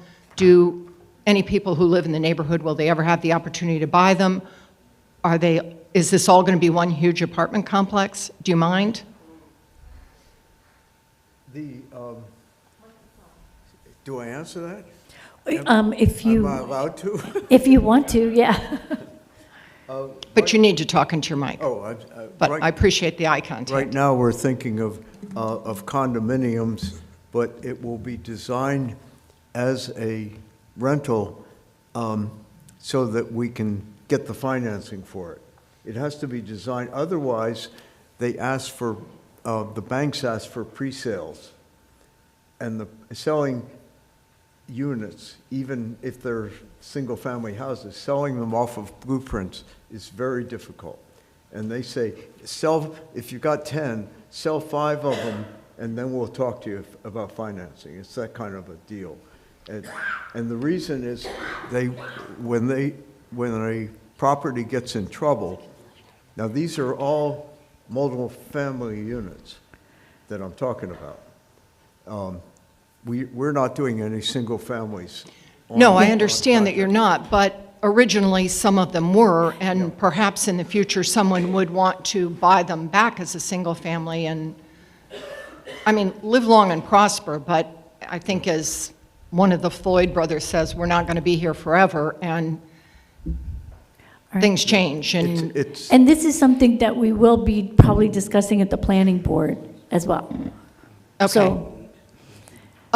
So my other question to you is about the comments that have been made so far, expressing concern about the massing of the buildings behind and the impact it will have on the side streets. What is going to be the process for HBC to take that up? Because that is in your purview, right, to look at that. And with regard to the roof lines, because I was the liaison to historic preservation when this was made a historic district, I remember that in the report there was a lot of, not concern, but a lot made of the roof lines. And the roof lines as shown here in the back on these larger buildings doesn't seem consistent with the neighborhood and the variety. And I mean, massing aside, the rooftops don't seem to be consistent with the historic preservation. All right, well, we'll be in discussion after comments for the commission's reaction to that issue. So, and we will be preparing an advisory memo to the planning board with our suggestions. Okay, but you've got to do that rapidly. Like, there will not be another chance for the public to speak to the Historic Preservation Commission about anything that you might have recommended, or now that they have time, they've seen this, to go back out and take a better look at the property. There's no other, unless they do it Well, at the planning board, but not on the historic preservation elements of right, it. this Yeah. is the chance tonight, and then the planning board will take up this discussion on January 23rd.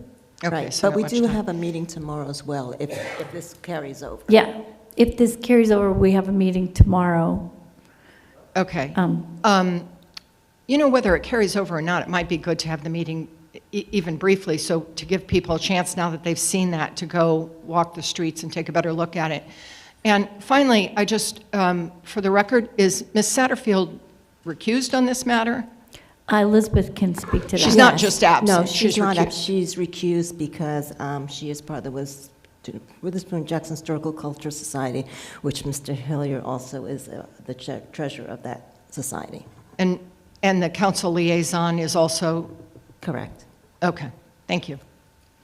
All right, thank you. Are there other people who'd like to comment? Oh, thank you. Do you swear that the testimony you're about to give this evening is the whole truth to the best of your knowledge? Yes. Okay, thank you. Okay, Bernadine Hines, I live on John Street. I think I had 3 comments. I should have wrote them down because of the 5-minute break, I may have lost it. Number 1,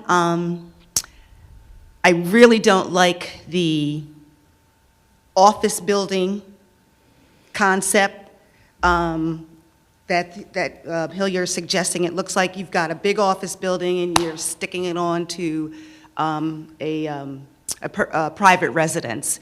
It's not in character, it's not in flavor of the historic neighborhood, and I think it just distorts everything. And if you're going to extend the back to make room for more housing, then I think it should be in the flavor and the context of what is already there. The idea that he's proposing now, I think it's atrocious and it doesn't look good at all. Number 2, with the incoming president and his determination to get all illegal immigrants and aliens out of here, and this project seems to be moving towards providing housing for that particular demographic. And you said we're not talking about demographics, but Bob did bring it up, so therefore I'm bringing it up. What happens if a whole span of undocumented aliens are gone? Way afield. Yeah. Okay, well, let me finish, and then where's your people coming from to house all of this space, this extra space that you've built? All right, that's all I'll say on that. What was the third one? I forgot. I knew I should have wrote it down. There was a third comment. All right, well, maybe... I'm sorry, I don't remember the third comment. Okay, well, thank you. Elizabeth, if you could just briefly speak about the A07 overlay so people understand that there is an overlay to this neighborhood. Right, so the chair felt that it was important for the public to understand that although this is zoned RB, a residential business, it has an overlay for affordable housing, which is classified as AH07, Affordable Housing Overlay 7. And that is specifically within this Witherspoon Jackson Historic District, mainly on Witherspoon Street. There is Ordinance 2023-02, which you could look up on the municipal website for that. And what it talks about is that they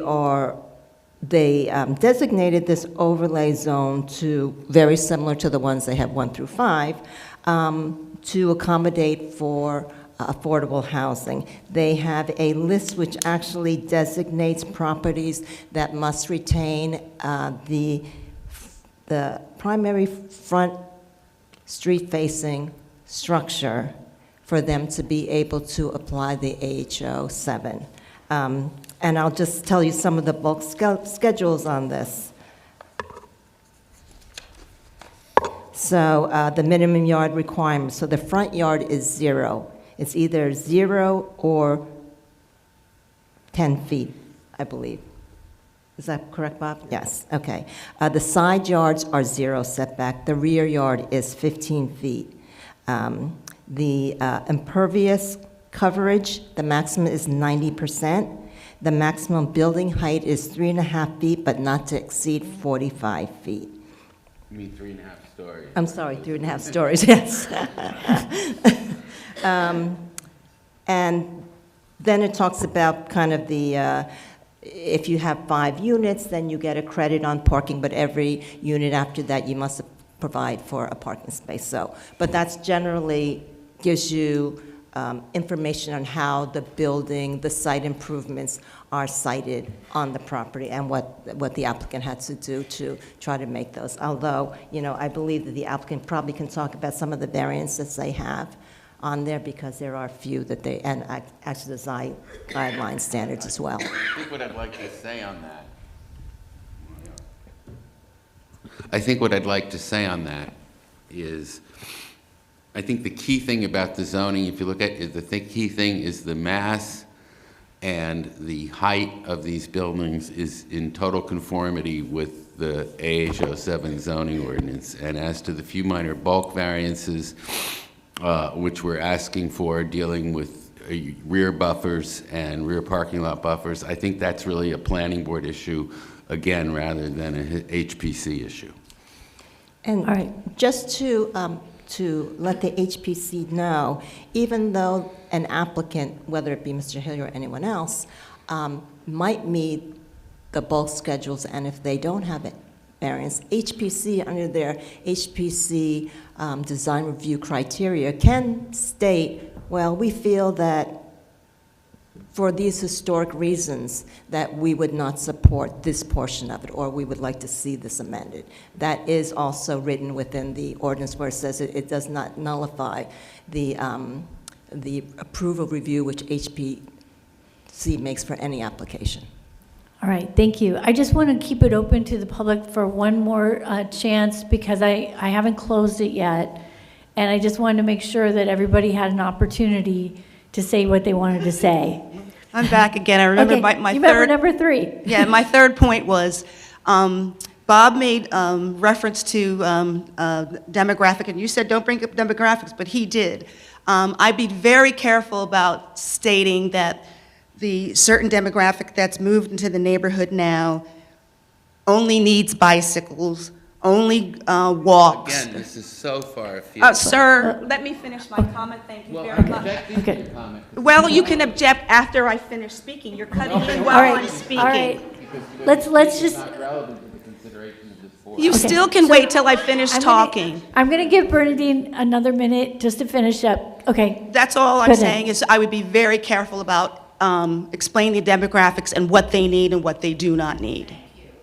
Okay. All right. So are there other folks who would like to speak? So come on up to the mic. He's prepared. Do Yep. you swear that the testimony you're about to give this evening is the whole truth to the best of your knowledge? Yes, I do. Thank you. Thank you. Bob, do you plan to re-side the south wall of 114 Witherspoon Street? Oh, Can you just give your name? Oh, I'm Yeah. sorry, I'm Kevin Wilkes. Thank you. Yeah, the south wall of 114? Your southernmost building. It's very difficult. because Yes, it there's is, not a lot isn't of it? space in there. There's about 15 inches between it and 112. Yeah, that's something that when we're rebuilding that wall, we're going to have to figure out how to do it at that point. So would you consider working with my client, the church, so we might have the opportunity to re-side 112, your facing wall, Yeah. in simultaneous conjunction with when you're undertaking your work? Because I think- unless you make a move first, neither one of us can do anything. No, we'll coordinate on that. Great, thank you very much. All right. Thank you. All right. Is there still open? More public comment? Come on up. The price is right. Do you swear that the testimony you're about to give this evening is the whole truth to the best of your knowledge? Yes, I Thank do. Notice I have a tremor, essential tremor. It's going to get worse as I talk because I don't usually speak. My name is Jeff Tillett. I've lived here all but 2 years of my extremely long life. At least that's the way I feel now. Lucky. I lived at 1 Harris Road and walked to what we called the Witherspoon School or Quarry Street School. It was interchangeable. I think our uniform said Witherspoon on it. And I never hear anybody talk about it being called Witherspoon School. That was the junior high school. So I'm familiar with the neighborhood. Every day I walked through that neighborhood, and every afternoon those porches were filled with people who said hi to my friends, recognized them, watched out for them. The neighborhood was full of people on porches. And I should say that I was a carpenter for 23 years, probably more like 30 years now that I'm retired from doing something else. A lot of that was historic preservation, but I don't really have much to say about that except that I consider this neighborhood to have been one of Princeton's greatest treasures. I lived in the Italian neighborhood. I live on Ewing Street now. Harris Road was the Italian neighborhood. The parking lot for the hospital was Italian gardens with peach trees in it when I was a kid. This place changes in ways that just makes me, well, I don't like. In the name of diversity, we're always waving flags, but what we have is a bunch of diverse PhDs. And this looks to me as if it's housing for a workforce. My undergraduate thesis was on migrant farm workers. It just looks like really nice migrant farm worker housing, migrant worker housing. I think that what this town needs, or what this neighborhood needs, is family housing, and I don't see any provision really for family housing. This looks like more of the same of what Princeton's moving toward, and that is being basically unaffordable. And I really don't have anything else to say. Good luck. All right, thank you. Thank you. Are there any other people who would like to make comments? If not, I'll close the public comment. All right, let's get back to deliberating the applications here. Now I'm looking towards our commission members for their comments. Elric, you want to start? Yeah. Just use the microphone. Hi, I don't want it too close because I can't hear anybody when that's too close. Anyway, Elric Endersby. I used to say that when I was always worried that people were worried that people would come from out of town and they would change Princeton. And my feeling up until quite recently was the other way around, that Princeton somehow changed people who arrived here, and at the same time the town grew as the population became increasingly diverse. Bob, when you first moved when you first got a toehold in the community here, I have to say I was pretty skeptical. The building, that double house, nicely designed, but it just didn't seem like it fit. I have to feel, though, that after all these years now that you've been involved in the community, this neighborhood has rubbed off on you. And I honestly think we have so many third-rate architects who come before us, who show us things that they really, I think they're designing on their CAD programs and not by individuals who get a feel for what it would be to live in a space like that or in the neighborhood or whatever, the context. I think you've addressed most of the points that I would bring up to anybody who was going to take advantage, as so many people seem to be doing now, of this affordable housing crisis we have, to give us third-rate plans. This is not a third-rate plan. This is a well-considered attempt to increase the capacity of the neighborhood without overwhelming or completely destroying its existing character. I've had other people who are involved. Well, you take a look at the buildings that's going up or has been going up on Tulane. They pushed it right up against the sidewalk. I mean, or the building went up behind Bryce Thompson's. They have 42 units, and they're so proud of the fact they've got rain barrels on the four corners. Personally, I could deal without the green roofs, but what I've said before to individuals who've asked my opinion is how important it is. There are various things like proportion, the way these buildings address the street, the way they address each other with a degree of individuality. As Jeff was saying, front porches, I'm all in favor of shutters going back on buildings which had them. I have some questions about how the shutters are being treated, but to me, what's more important is that those front porches are being saved. Whether or not people can tear themselves away from computers long enough to sit and talk to their neighbors is a problem which we are faced with everywhere. But the attempt has been to keep the character of the neighborhood. The proportions are good. The treescape, aside from the ones that were torn down on Witherspoon Street over the last year as it was improved, there's a real effort to have some green space between the fronts of the facades of these buildings and the street, and I think that's very, very important. I too have concerns about the volume of the new buildings. I think in some cases, even if the designs of the windows are not copying the buildings that front them, I do think the scale of the windows could be improved in some cases, like the one behind the Satterfield building. But the materials seem appropriate. The colors are muted.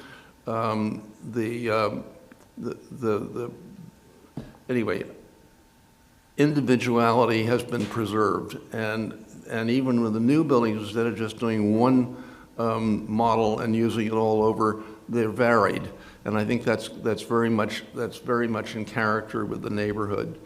I do have a couple of thoughts though, and one is you mentioned the fact that when you took over the Waxwood building, that you were able to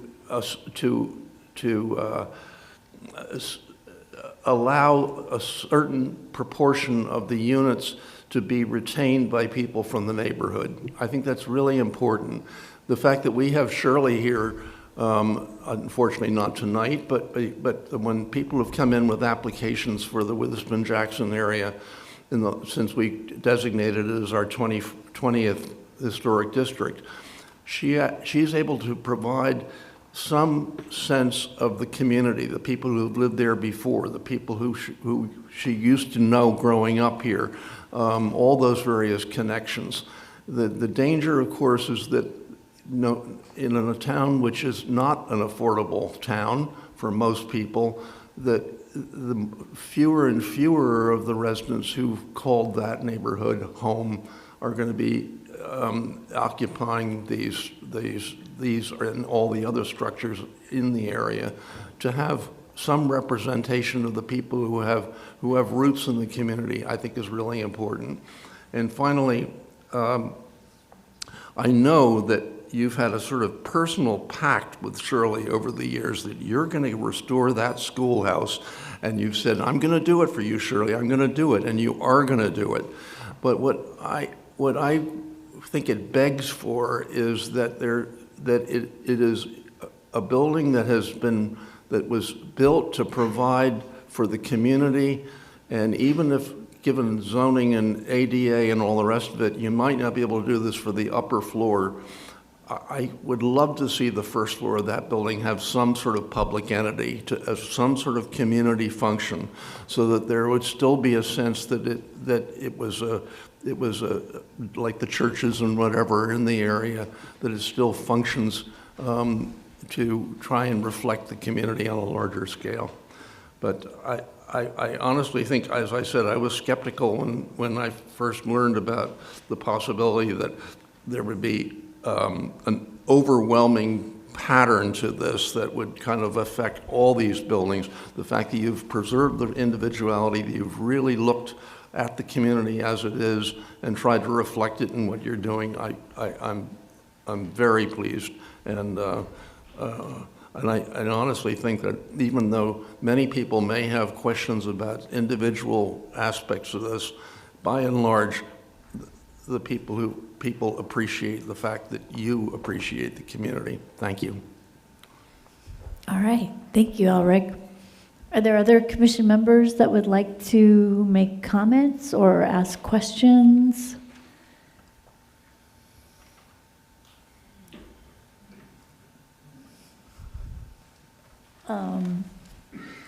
So, Roger, you want to say anything?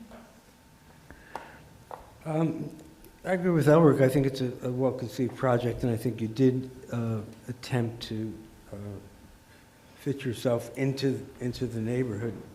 And also, like Ulrich and other people who have spoken, I have concerns about the scale on some of the side streets and what that does to the appropriateness for the rest of the neighborhood. I have one general comment. I think it's 116, 118, which seems from the schematics to be done as half a house, and I'm not sure it's sort of incorporated into the new building. And I think that's a function of the affordable housing ordinance, which says you have to keep part of a significant portion of the house. It just seems kind of strange to me. Maybe I'm reading it wrong. Maybe I'm not seeing it correctly from the plans, but it seems like it's sort of a half a house sticking out of the new building. I don't think it's a full roof line. And you were saying this is 116? I think it's 116, 118. It's the middle house in the first block, I believe. 116, 118. So, Madam Chair, I had a question in my report which was actually meant for the attorneys, ours, and the applicants, which actually reads about the retention of the street-facing primary building. My interpretation of this, when the ordinance was going through the planning board, is my understanding was that it wasn't anything that might be an auxiliary building or one that wasn't facing the street, but it was the primary one, that the retention of that building, not just the facade, but the building itself, had to be preserved. So that was one of the questions in the report. I can speak to that, actually. And that is the ordinance section to which Ms. Kim refers. It's section B17A-457.3. And it says that utilization of the AH-07 regulations requires the retention of any street fronting principal buildings to the extent practicable. That qualifier is in the ordinance. And I would argue that then the demolition standard, which we're seeking approval from you, says that the structure cannot be put to reasonable use. I think Mr. Hillier's demonstrated that these buildings, the parts that we are requesting demolition for, are in such bad shape that they can't be put to reasonable use. Therefore, they also meet the qualification of the AH-07 section I cited, because it's not practicable then to preserve them either.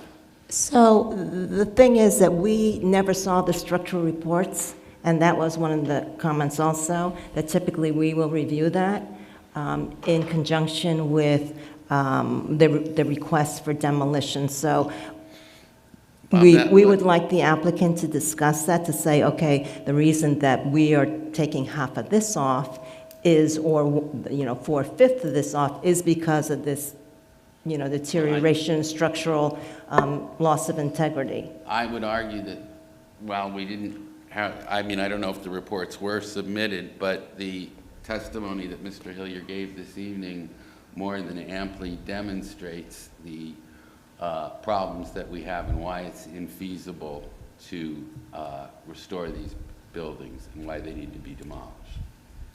All right, well, I think, If I could just finish my yeah, point. go ahead. I mean, it seems to me, I think we're hamstrung by the wiggle room that the language in the ordinance provides, but I think it's neither good historic preservation nor good architecture, frankly, the way that particular facade comes out as just a facade. And that's my point. Oh, you're talking, can we go back to that picture? Because I know I can explain why that is if it's what I think you're talking about. You just passed that one. It's that crazy, like, box in the front, right? That's what you're talking about? If you go back, you just saw it on the plan view. You could see there were 3 buildings, and you... How does that, is that... Not that laser one. thing here somewhere? It was actually showing the demolition of the building.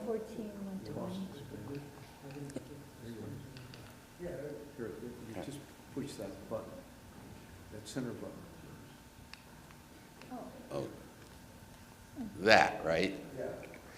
The interpretation that the zoning department has given us is that if we were to alter that front facade, we would not comply with the AA, because that's, even though it came on, if we altered that facade, we would not comply with the AHO 7 overlay and would need a use variance. So that's why we have that silly thing there. Do you have an elevation of that? I'm not really sure what we're looking at. You sure? How do I move to the fields to get you the other? Oh, you did it. Is it the enclosed porch there? The one on the left? Go forward or backward? Oh, neither. I just want to do the, here it is. This, right? Okay. I actually remember that Jim Banks had stopped by early on in the development, and he had talked about that the intent was that you wanted to restore it back to an open porch. And We did. because it was said at the time that the ordinance went in place, what I had said to him, I said, I would recommend for you to come before HPC because I think that HPC would support having it an open porch, which is historically appropriate. And you've already have so many variances already, But you know? see, Elizabeth, it's Yes. a use Oh, a variance. use variance. Yeah. Okay. That's a use variance? Wait, why is that a use variance to take? It's an, I agree with you. No, but that's it's not the- a use variance. It's the, well, yes, Derek Bridger has determined that it's a use variance. Why? Because it's, Because that's the facade as of the date the ordinance was adopted, and if we change that front facade as of the date because it was as of the date the ordinance was adopted, it would require a use variance. You see, the ordinance says that you have to maintain everything exactly the way it is at the time that at the adopted. time the Yes. ordinance goes in place. Right. And we complained about that sentence, and specifically about this particular unit, because the porch was extended illegally. I saw that. It has a foundation with no permit. It doesn't have a foundation, basically. Has an air conditioner hanging out by 2 wires over the right-of-way. It's absolutely an illegal situation, and it's going to be maintained. And so we went to and suggested that we could do this, and it could still be a store, Right. but it would have a porch on it, and it would have a big window on it, and still operate as a store. It would do fine as a soccer store, frankly, but we can't do that according to the ordinance. But that's what we wanted to do. Right. No, I recall that conversation. And we with Mr. suggested Banks. that maybe parts of the ordinance, it was just that one sentence could be rewritten to let the historic preservation continue. Otherwise, it just says it's got to stay the way it is now. Right. All right. I definitely see that there's a problem with the overlay there. But I think that that's different than what we were talking about demolition, right? I mean, Yeah. what I'm talking about is not that, but I was talking about how much demolition you're taking off each building on each site. And, I mean, I saw the basement. Yeah. I've lived in the basement like that. You were part of I those own property. discussions, right? I own property like that, I Okay. still do, you Yeah. know? But You see, with some of them, where the building's been stuccoed, we are able to change the siding, and where there is still an image or ghost of a window, which there is in some of these stucco buildings, we're able to replace those windows. So we're pretty good on that type of thing, except in this case here, which is one of the worst cases, because it's the first building in the whole neighborhood after the library and the art center, and it's not the right introduction to what you're trying to have as a nice neighborhood. Right. I understand that. I see. All right. So as far as the demolition goes, I mean, Tara, do you want to see if you know, what your interpretation might, I mean, typically when HBC has reviewed anything for demolition, they have a structural report. It's not something that's presented by the applicant, but it's provided. They review it. Oftentimes, they'll have an opportunity to question it or ask for further information, but we didn't have that as far as the application submission. So I knew it wasn't arbitrary, but I guess to present for demolition, which is a big thing in a historic district, to just go through the property and say, well, you know, we found from this point on that the floor joists were you know, really not going to be able to survive without an extensive amount of work, and maybe because there was an addition already that it wasn't the original historic part of the building. You know, that's the information that HPC typically looks at. Yeah, the intent in the AH07 ordinance is not to override the Historic Preservation Commission's ordinances, and in the HPC's ordinance, it does say that if structural unsoundness of any portion of said structure is presented as a reason, the commission will hear that testimony and consider it. So I don't know if we necessarily, it would be up to the commission if they need a full-blown report of a structural engineer, or if some pictures and just Well, I believe that Mr. Hillier said that he had 2 structural engineer reports already, but I think we correct? just need that information put on the record. We'd be happy to, I mean, we've got what Mr. Hillier put on the record, and we'd be happy to provide those reports to the commission. All right, good. Thank you. All right, let's go back to the commission for comments. Frida, did you want to say anything? I do, actually.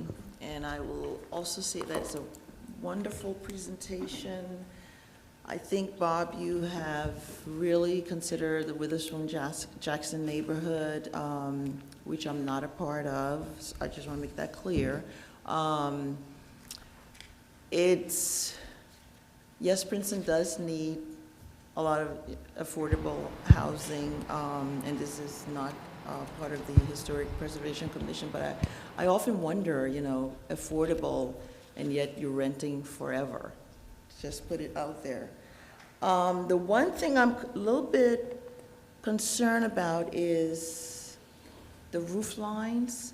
I think, and I don't know which number it was towards the end, the one that was on the screen for a long time. I'm wondering, the scale I think is fine, because how are you going to achieve what you want to achieve without that scale? But I think the roof lines don't complement what is already existing. So is there any possibility of taking a look at that again and just seeing if somehow you can bring it a little closer to what's there? Is there any way to go back to the image that was there for a while so you can see what I'm talking about? The one towards the very end. Yeah. Okay. It could have even been the last one.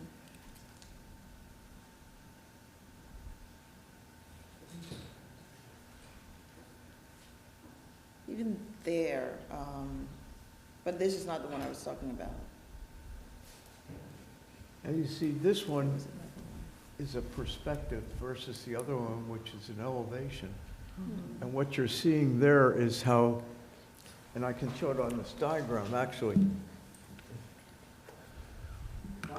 Mike, Bob, I'll get you the mic. Hold on. I'm sorry.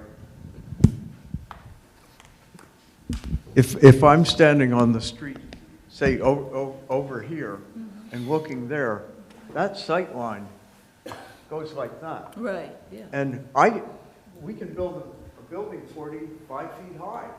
So I can put a roof on here, and now you're going to see it. And so you know, there's no question, as Aubrey had pointed out, you have to have a certain number of apartments in order to make the whole thing work at all. And this is, you have no idea how razor thin this is. But we could put a sloped roof on it. Now, the other thing to do would be maybe, number one, we could take 6 inches out of each floor and get those ceilings down. They're actually around 8.6, 8.8 now. So we could drop them to 8-foot ceilings, and that would lower this a little bit. And then the other thing we could do is drop this one unit down to just a window height, window head height, that's the top of the window, and just go up like that. And then this could just become a screen for what the other is. But you see what you're doing is you're now getting a little sense of a pitched roof. I mean, that's a way that we could redesign it, I think. Yeah, I mean, that So would be closer to what's I hear there, you, I and think. I've heard what people are saying, and I think that would frankly help it. I think so. All right. Yes, go ahead, Charlotte. It's called designing on the run. That's right. I'm sorry, Frida, did you have anything? Yeah, okay.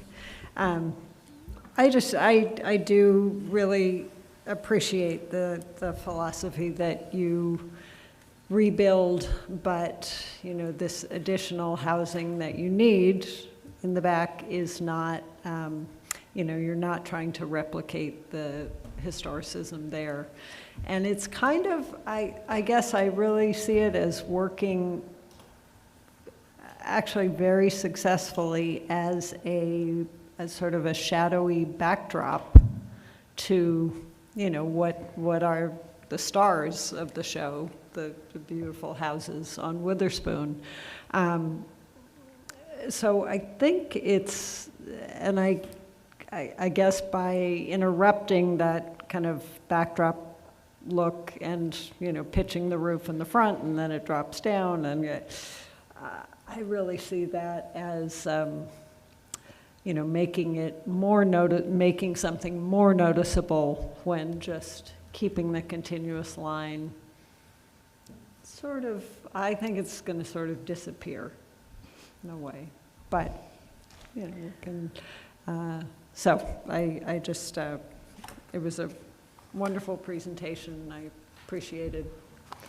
I used to come here as a little kid when my grandparents and great-grandparents lived on Hibben Road, and that neighbor, you know, the Witherspoon-Jackson neighborhood has changed a lot since then. And That's true. you know, we're all like, how do you reconcile, you know, aesthetics and affordability and time passing and, yeah, I mean, so I appreciate it. Part of that was the reason I was trying to celebrate the history of the neighborhood, because if the history is documented, we did the plaques and for the tour, the self-tour, and we're going to have that on a phone also, but we wanted to celebrate what was there when it was flourishing as its own segregated neighborhood. You know, the teachers live next to the students, and I grew up with that generation, and it's amazing how successful a lot of them became, and they all come back for church, but they don't live here anymore because they can't afford to. The average house in Princeton right now is $1,412,000. That's, you know, that's, and the only people who can afford to live here are in the top 5% of the, you know, and I think it's 56% of the people who work in Princeton drive into Princeton. And that's because they can't live here. It's too much money. Right. Right. And this doesn't correct that. All it does is provide the necessary people that you need, the librarians, the beginning teachers, et cetera. You need them here to have a flourishing town. And you want them to be part of this town, not driving in. Right. Well, what I'd like to echo with what Elric said is that the way you've kept the individual character of each of the houses is really heartwarming, because we've seen a lot of kind of faux colonial, a lot of replacement materials that haven't been so great. And this really, you recognize the building after the renovation, like, which is not something that always happens. So I think we're all very, really appreciative of the fact that you've respected the original buildings and you know what they mean to the community. I think for the side streets, maybe there could be a couple elevations so that, at least we could have an understanding of what that juxtaposition is going to look like between, the apartment building and the rest of the neighborhood, for example, on Lytle or Quarry. And so those elevations, I think, would be very helpful in the explanation. And then obviously a lot of people don't understand that there's an overlay here. There's the AH07 is something that the council passed that applies to this area and does dictate a certain number of things that don't normally happen in other neighborhoods. So Elizabeth, did you want to? Yeah, I thought that maybe this was a good time to circle back to my comments, and that way it might give the HPC something else to talk about. Okay. So there was a lot already discussed and addressed by Mr. Hillier.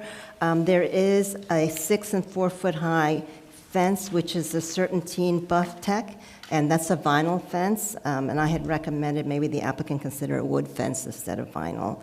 The 6 foot fence, what I see on the plans are the privacy fencing, and I find that that's kind of high, which are usually proposed along the rear property line to screen the new parking and maybe the building, I'm not sure. However,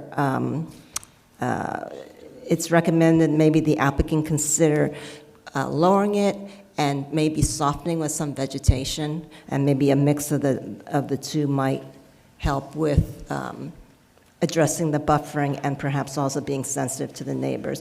There were comments about the Hunter Research Archaeological Monitoring Plan, but that's really just to reference that they talked about the Princeton Borough Ordinance. That's technical stuff we'll comply with. Okay, just to let you know, to look at the ordinance in the historic preservation.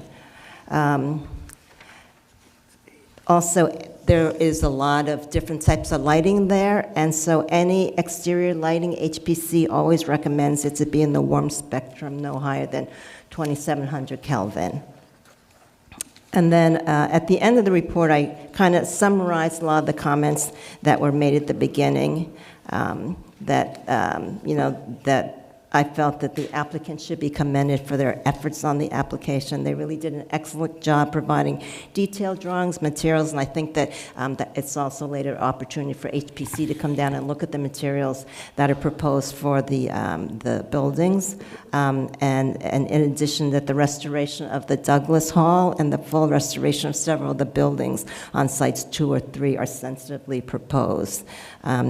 And this, in addition to street-facing building restorations, will bring these buildings back to their glory and shine a bright light to the Witherspoon-Jackson Historic District, which is the 20th Historic District in Princeton. The height of the building addition to Douglas Hall is appropriate, and I had no objection to the height and mass of the new construction of the former Allen's Tavern site, although I didn't know why it was being demolished. Again, that might be something that's found in the structural. But it seemed to be within the same footprint, a little bit wider and much deeper. But again, it's an internal lot, so a lot of that massing in the back is not visible from the streetscape. But again, information on the neighboring properties would be good.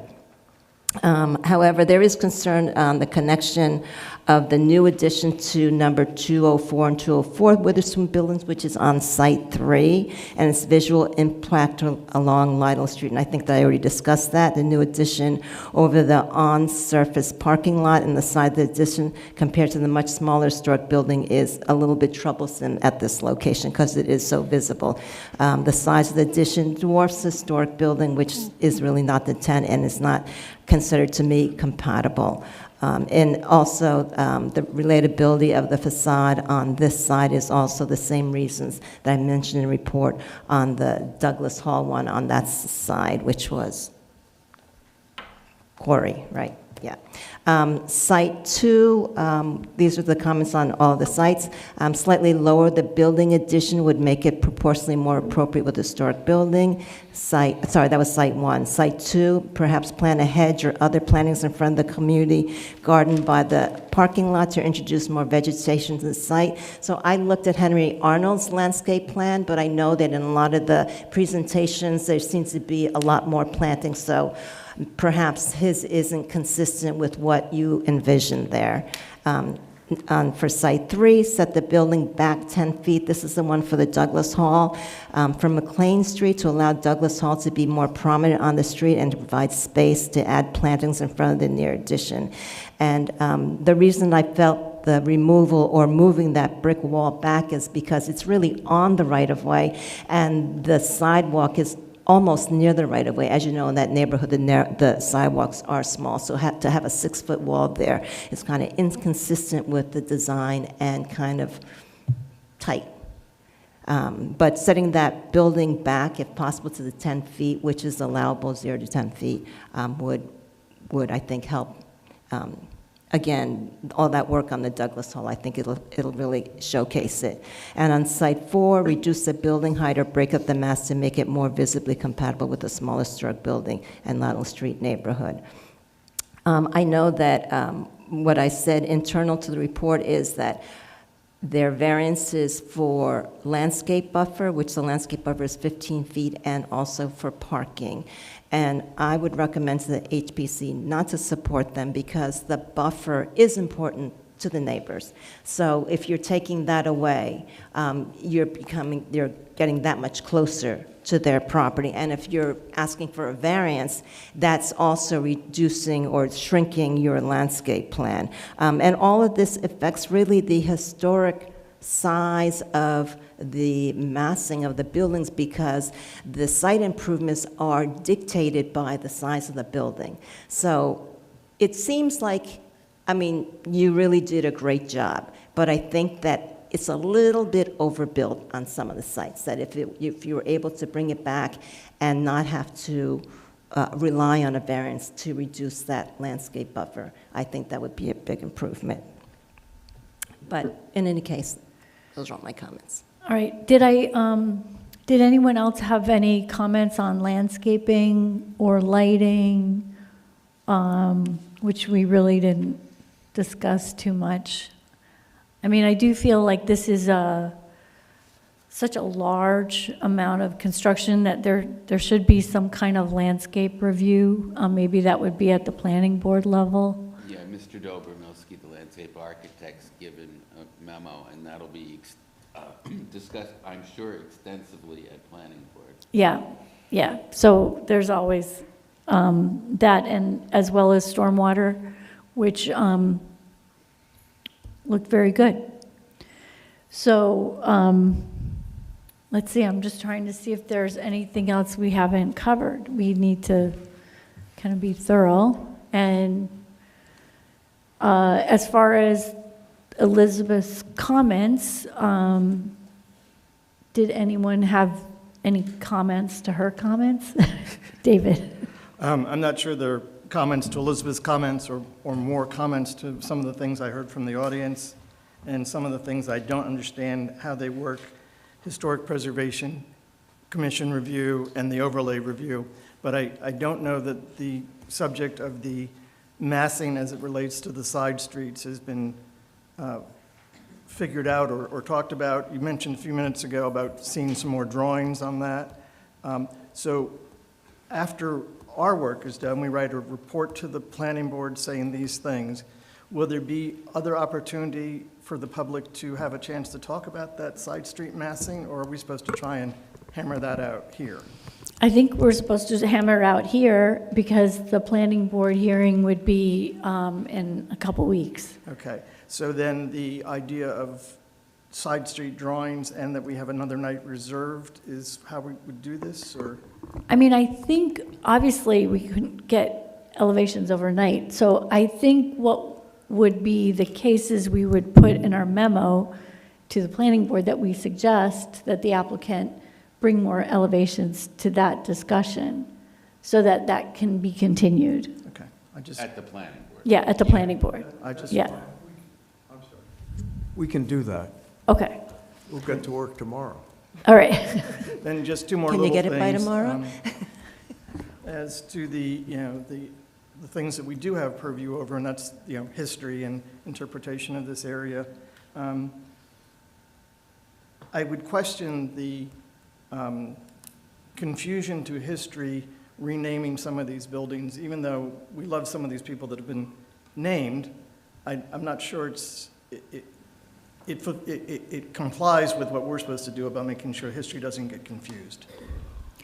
So that's just my point. I mean, do you think if we made a recommendation that the Witherspoon Jackson neighborhood organization Had some input? review the naming and have their input as well? Right, and that's just my feeling. So that's, I guess, yes, that would be, I think, an ideal thing. All right, so that would be something we'd include as well.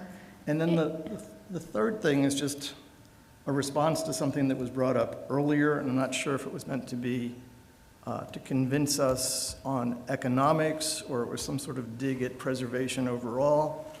But the comment about all of Williamsburg being rebuilt is totally false. It's two buildings were rebuilt on their original foundations, the Capitol and the Palace. Over 80 buildings are original 18th century buildings, period. Oh, of Williamsburg, okay. Whereas we heard a few minutes ago or at the beginning that everything was new. And, I just, in this day and age. Right.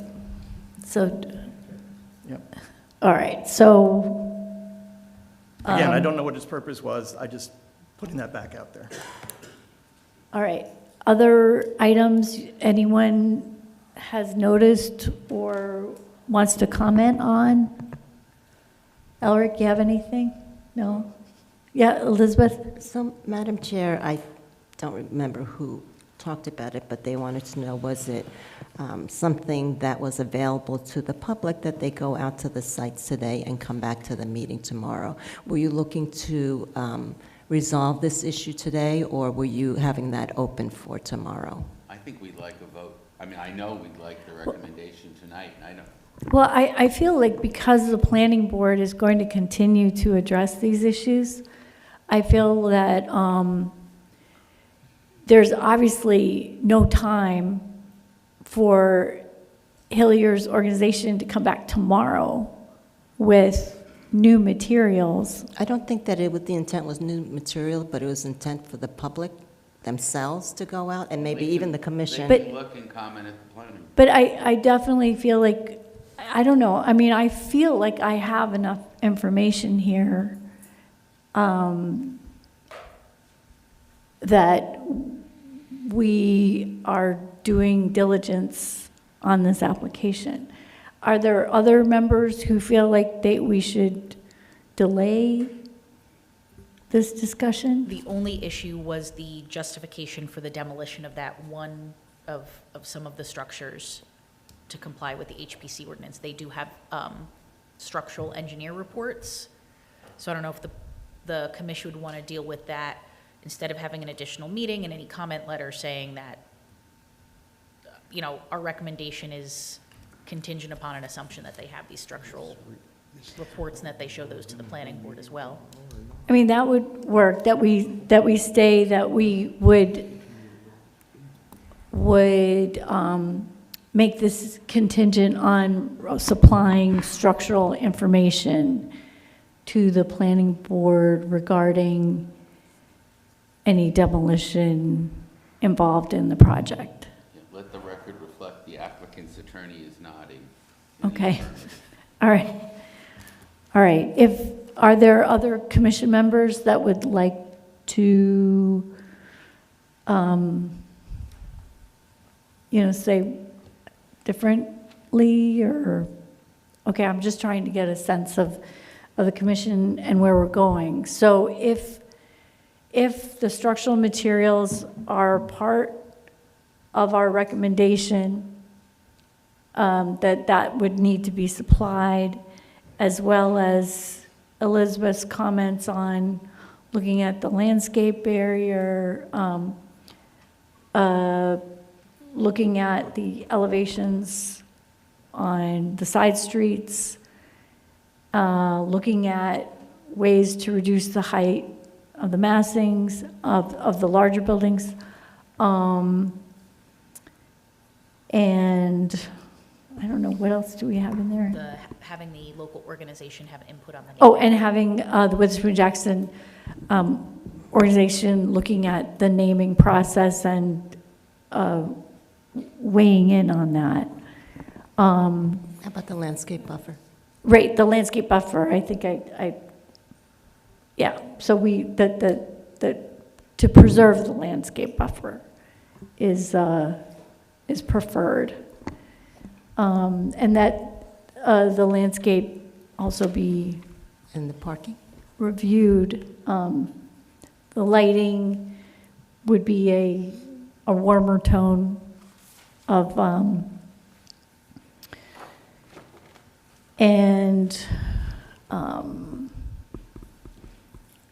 probably, I don't know if we would recommend to have a subcommittee that would review any issues that came up with the restoration of the houses. I don't know, Elizabeth, what do you think about that? I think that you could appoint a subcommittee now and then offer it to the planning board, and if they want to go in that direction, it's already set. All right. So who would be willing to serve on a subcommittee? Okay, Charlotte, Elric. I'm only here for 2 more weeks. Oh, I know, but they're not going to start this for a while. So you'll be back by summer, right?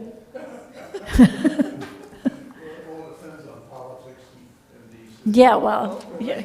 We'll make you come back.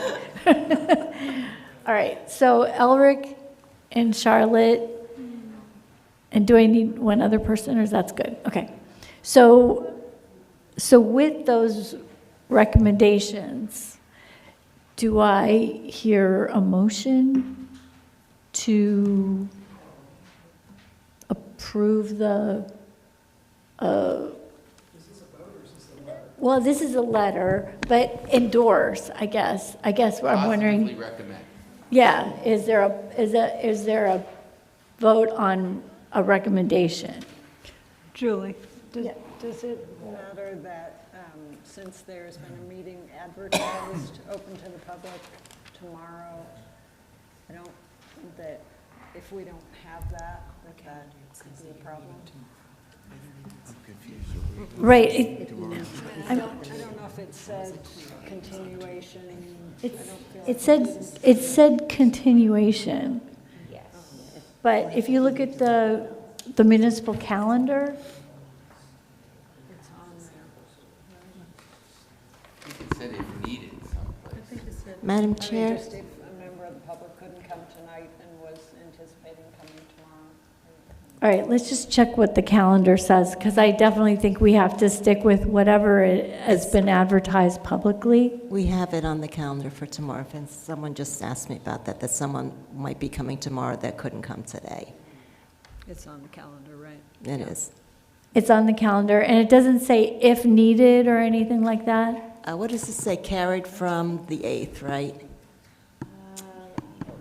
Here's the agenda for tomorrow. I think it says carried from. It says continued from January 8th meeting. Mhm. All right, so I think we have to do our vote tomorrow. I don't think there's any way we could, I know Elric is groaning. I mean, if it says continued, then we don't have a choice. I mean, it could be a very short meeting. Yeah, I mean, I think it's a bit, I think if it said continued if needed, but it's on there as continued from this meeting, which appears to provide the public with an affirmative nod that the meeting will be held. But All right. To put a silver lining on it, then your recommendation wouldn't be contingent upon them providing the structural reports. They can just bring them with us tomorrow, and you can attach them. You can attach them to the memo issued. All right. Bring the structural Can reports the that attorney you had. supply an outline of the? Bring the structural reports. Supply an outline of the memo? That's pretty fast. Yeah, let's just I bring them to. I don't know. I think we could, if Just you're a list. okay with just, bullet points. Yeah, that's all, yeah. Okay, yeah. All You're right, the so, dangerous part. so we'll ask for the structural report. We'll get bullet points from Tara. And I'm afraid we'll all be here at 5 o'clock tomorrow, probably very briefly.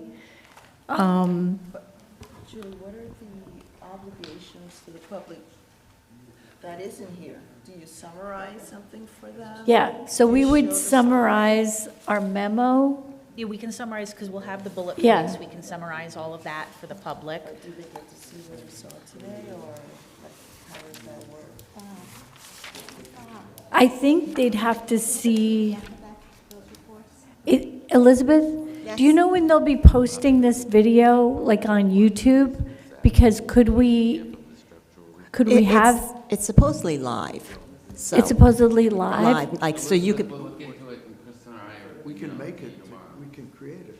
Yeah, okay. if you could do that, just get it to me, Bob, I'll get it. I understand it's live, but we have to get it, I have to get it from the clerk to be able to upload I don't it. think there's any obligation to provide this presentation to any public that's here tomorrow, because the meeting was just continued. It wasn't we're going to redo the meeting for anyone that couldn't make it. Yeah. Right, okay. But to your point, I guess we will be reconvening tomorrow at 5 o'clock. And so is there a motion to adjourn? Oh, wait, we have other business? Wait. Wait a minute. Yeah, wait a Elric, minute. what? So, Ella, just a minute. So I was going to tell you how people can actually watch this. He says he's going to keep it up on YouTube. Yeah, our videos are currently, or this video is currently live on YouTube, and it'll stay up there if you go to the Princeton Municipal YouTube page and go to live videos. It'll remain there. Oh, fantastic. So we will be able to tell folks tomorrow that they can watch the video from today. If you get calls during the day, you can tell people to watch the video. Yes. All right? So that they'll be current on everything. All right. Okay. I'm sorry, you were going to say something. I was going to say, can we All right. make a motion to, Other business? it's worth it.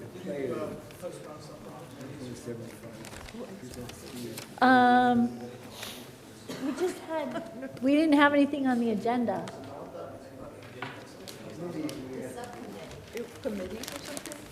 Oh, we have the subcommittees for the renewal, so I guess we're done here. We're done with We're us, done right? here, yeah, Thank we're you. done here. Okay, Thank see you. everybody tomorrow. Thanks, See you Tara. tomorrow, thank you so much. What? I guess we could do it tomorrow. David, how about if we do it tomorrow? Okay. All right, is there a motion to adjourn? Okay. All right. Second. Everybody in favor? Bye.